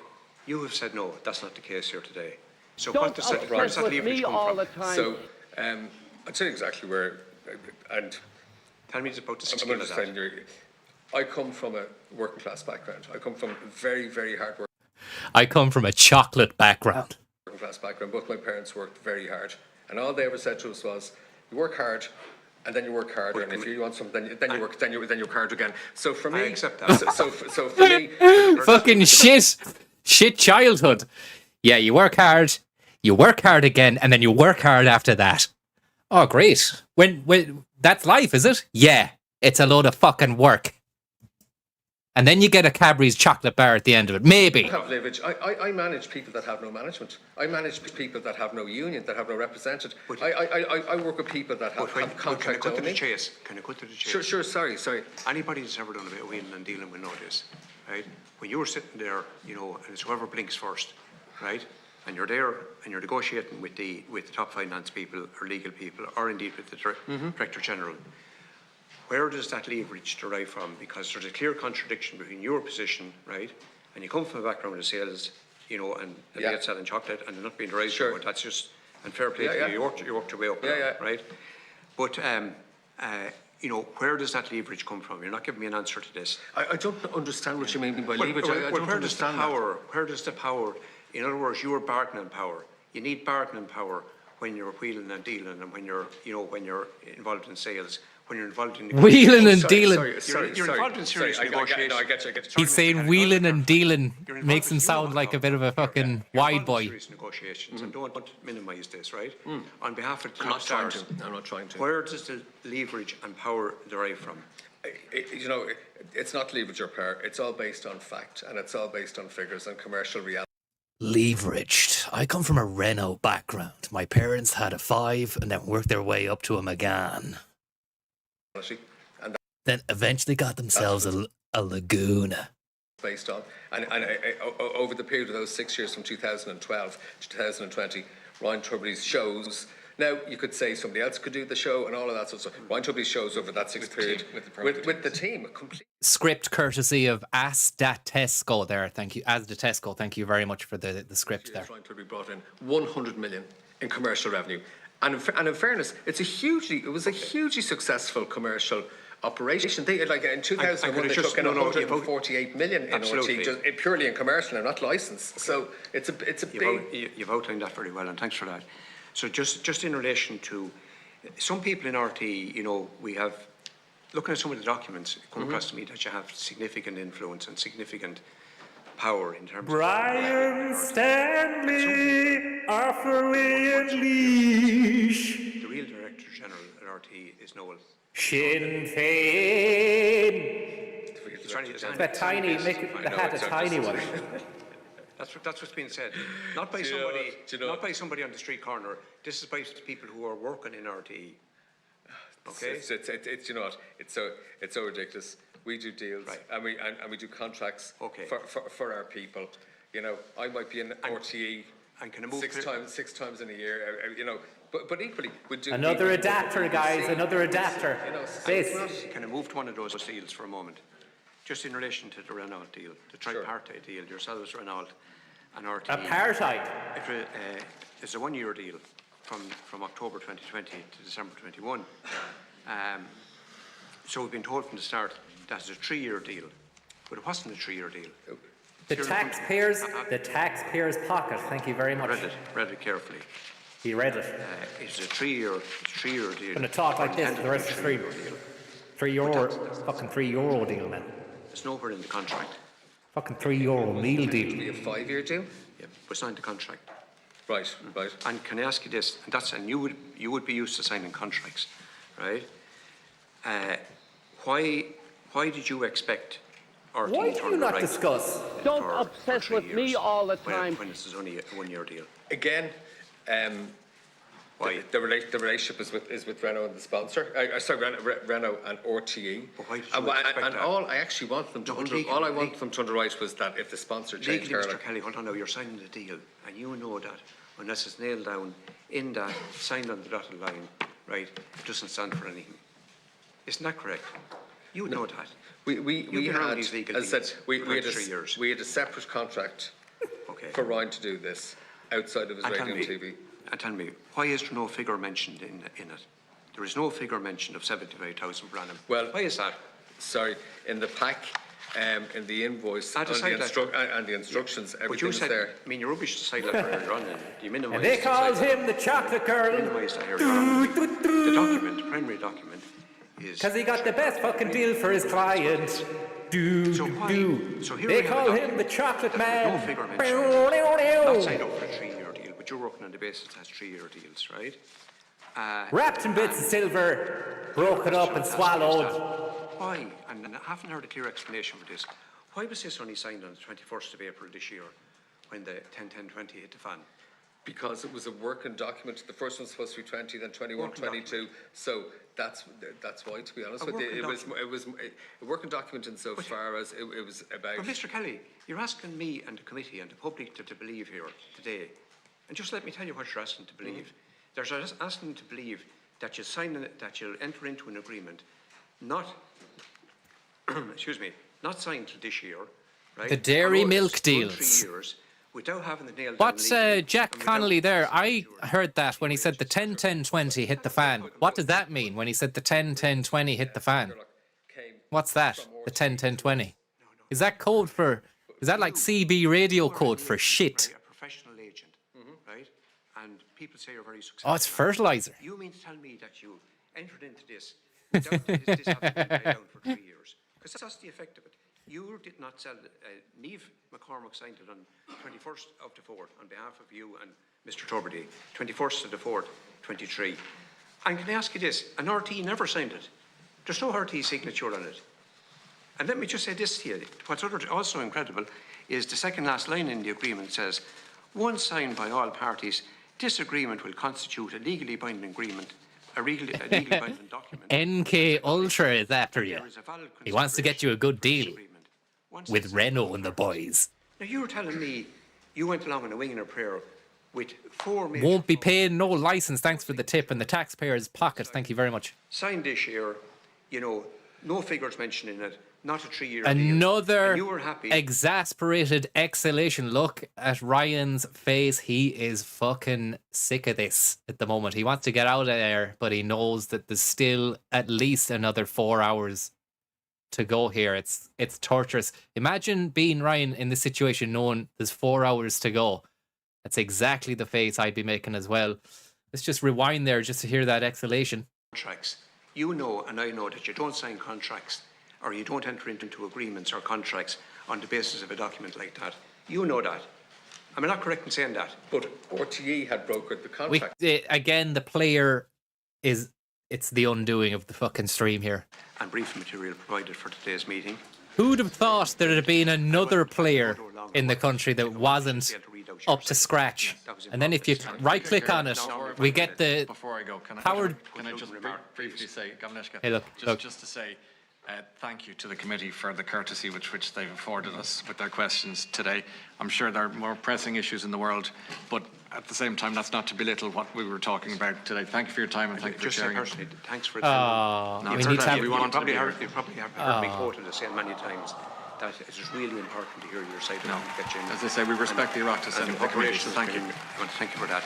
So the meeting of the Public Accounts Committee is adjourned from 9:30 on Thursday, the 13th of July. Thank you very much. Thank you very much, lads. Brilliant, lads. Bit of lunch, guys. Bit of lunch. And a big thank you as well to Dylan Gaffney there. Dylan Gaffney, thank you very much for your beautiful tip. It's been interesting, Tam, has it? It has been. There's been a lot of revelations. Cadbury's chocolate was mentioned at some stage. We had a situation where Ryan was thanking everybody at the end there, trying to maybe get on the right side of the situation, the people there. I hope you're all right there, Tom. You sound a little bit like you need to cough up a lung. But, yeah, nothing really too shocking. And it was such a cop-out, Ryan's answer to the big smoking gun question from the fella with the red hair who asked him about, did you not fucking think, you know, the payments, when you saw them published, that it was obvious that they were wrong, like, and Tubridy just said, I should have been more inquisitive. So, yeah, I don't know. Maybe if you're on that much, you're probably like, you don't even pay any heed to the fucking reports anyway, you know? Or you actually don't even know how much again, but I don't believe that. But hey, what's done is done and can't be undone. Knee deep in Freddos as Antonio Prola. And also earlier on, you did say the exhalation, big exhalation from Ryan was when the edible had hit. Ryan Tubb of Cadbury Roses, thanks very much, and Phantom Farter. So the highlights really for me were somebody letting rip in there, and then the obvious disgust on the face of one of the diligent journalists who was there doing the job reporting. And I doubt that the smell of farts and whatever is going to get printed about, you know. It's probably all just going to be focused on the answers that were given. Noel Kelly, NK Ultra, spoke for most of the session there. There was also a revelation of a new name for Ryan Tubridy, the Toy Man, which was one I've never heard of before. What else was there now? Is there anything else? What else was there? Oh yeah, Noel Kelly constantly touching his face. That's known as an adapter, because I'm a psychologist now, because I watch loads of YouTube videos about people who aren't really psychologists saying psychologistic stuff about people. Analysis and all that. So the adapters, the self-soothing would indicate that there was an uncomfortable atmosphere and feeling there with NK Ultra. The Toy Man is coming for you. Noel Kelly Nuremberg trials. The Nigerian cousin. This was another one. So another situation which came out of the blue, out of the woodwork. Your man Kelly, I think his name was, saying that I've got Nigerian cousins sending me emails. There was obviously, we mentioned the chocolate. The young chef was another one. Who is that? Is that fucking, what's his face? I don't even know. I can't remember his bloody name. He's the good looking fella. Not Dylan. Can't remember. Name the chef. I'm trying to think of the chef, Scumberley. That's the name. Donal, yeah, Donal Skehan. Ryan in your man's kitchen 5 days a week. That was another situation going on there. He let that slip as well, that Ryan was not only the toast of the town in RTE, the toy man, so to speak, the 345er, the Renault hatchbacker, he was also in people's kitchens. You know, so I mean, that's something that needs to be looked at. That's going to be another big story. And maybe another separate inquiry and committee is going to have to be called to deal with that. Did he have, was he allowed? Was he trespassing? Was it something that it sounded to me like your man was kind of all right with that. You know, he was like, you're in my house 5 days a week. I got called Donal Skehan at least once a week when I worked in Dunn's, says Alistair. That's not bad, I suppose. Eric Miskela, thank you very much for your comments. In the Nigerian cousins were looking for spare flip-flops since they have the good weather for them. Donal Skehan, thanks for the tip there. Ryan Tubb of Cadbury Roses, thank you very much as well. Tubbs for Toys Foundation, St. Vincent de Paul. What about Vincent de Paul? When will he be dragged in? What about the pony? Remember all the chat about ponies? Somebody saying to NK Ultra that he was wheeling and dealing. You know, just phrases like that, the kind of infer, you know, an air of murkiness around the whole contract and negotiation stuff that he was on about there. Hands in the air, he was doing a lot of jazz hands as well. What do you think, Tom? Oh yeah, crazy bit of business altogether. My personal favourite was the 10-10-20 hitting the fan. I love that. It was beautiful. As somebody in the chat said there was such a Midlands thing to say. Yeah, well, I actually didn't know. I mean, I've never done any farm work or anything like that myself. I was pure towny. Actually, I haven't done any work anyway, you know. But you got that didn't go over your head, Tom. No, it did not. I mean, I'm actually watching from Johnny's, and there was a big laugh there when that happened. A few other lads have come in the afternoon. We're having a few jars. It's nice feeling. What feeling? The feeling of being pissed? Exactamundo. It's a beautiful feeling. But do drink responsibly. but it is lovely. But it will fuck you up if you do it too much. Wise words there from Tom. Harry Shites, thanks very much. Right Price Tubbs, thanks very much. Cash and Carry may have been involved, you say. RTE paid money out of their slush fund. This is what somebody is saying in the chat. It's not my opinion if RTE are watching or people are going to try and sue me or anything like that. Paid money out of their slush fund for NK Ultra's charity dinner for Chernobyl. What about that one? That's the first I've heard about Chernobyl being mentioned. Hopefully there's nothing bad going on or dodgy going on there. I mean, obviously in Chernobyl there was a lot of dodginess, but I think it's okay now. I believe there's people going on holidays there and stuff. Yeah, I was actually over there for a few weeks there. I went on holiday. You did? And what was it like? It was very hot. And I did feel a bit, even though there was no sun, it was cloudy enough, but I came away with a few red patches on the skin, like. Yeah, would that not be radiation or anything? No.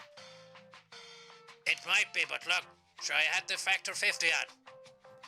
Yeah, I'm not sure sun cream will protect you, of nuclear kind of fucking radiation, but. Well, that's what I did. That's what I had on.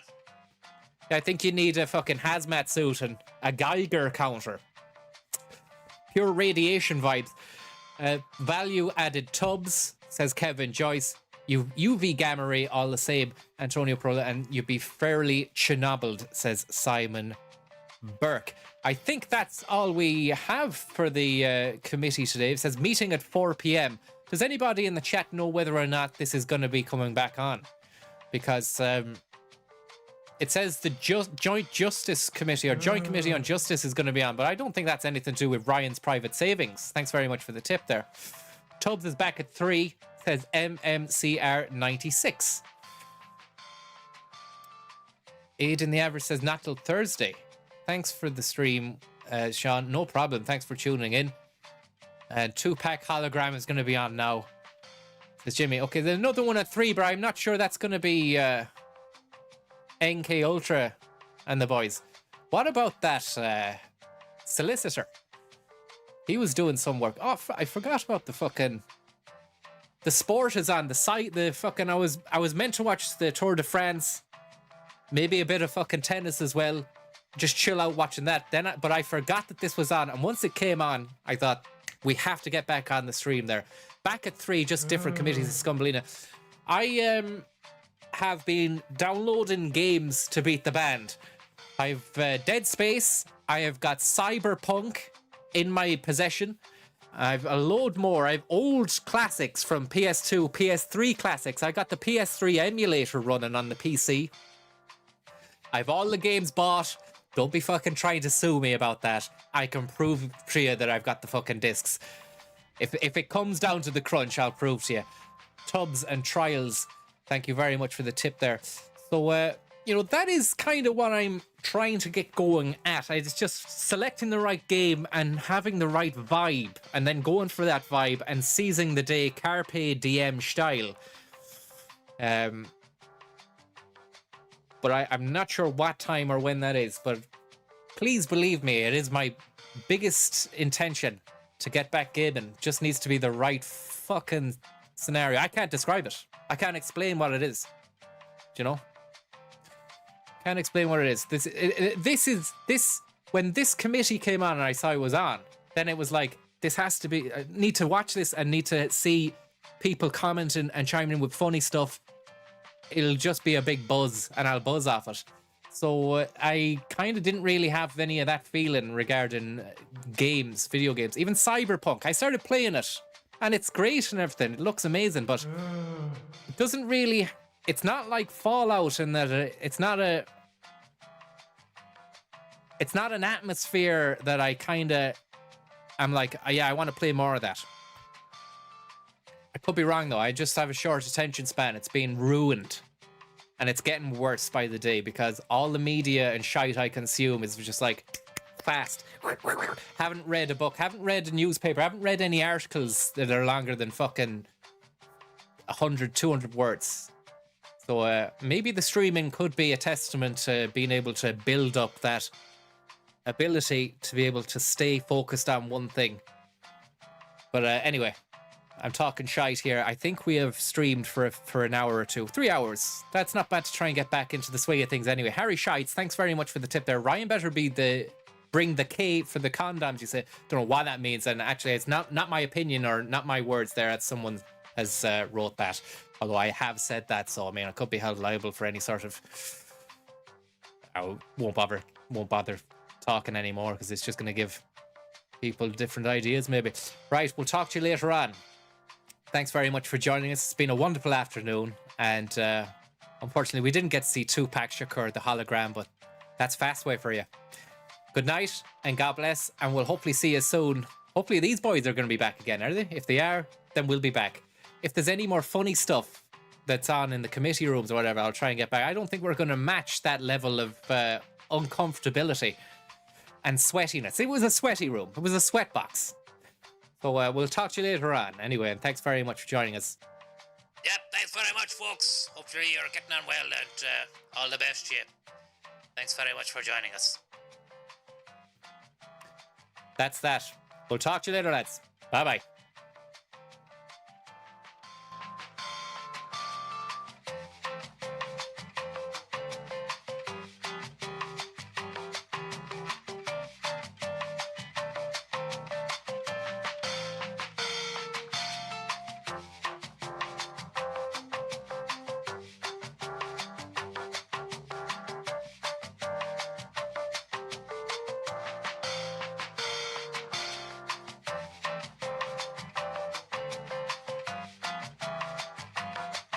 How you doing? This a video. How you doing? This a video. Are you at the Joint Committee on Justice? Have you driven a bus through Donnybrook lately? What's it like? 3 p.m. Media Committee for NK Ultra and the Time Men. Are you doing a bit of renoisation? Welcome to the Reno Sphere. It's a lovely place. You can drink lots of beer. Drive around 75k. You know me, we go back a long way. Driving around Donnybrook in a Renault Megane. I'm on the tuck. I took a load of cash and I ran away. I drove off in the Renault Megane. Shibby-dooby-doo-ba-da-boo. Scooby-Dooby-Doo, 1, 2, 3, 4. How do you do? I got the tap on the hit and the shoe. I got the shoes on the feet and the jeans are blue. I got the shoes on, the jeans are blue. Hibby, shibby, hibby. How do you do?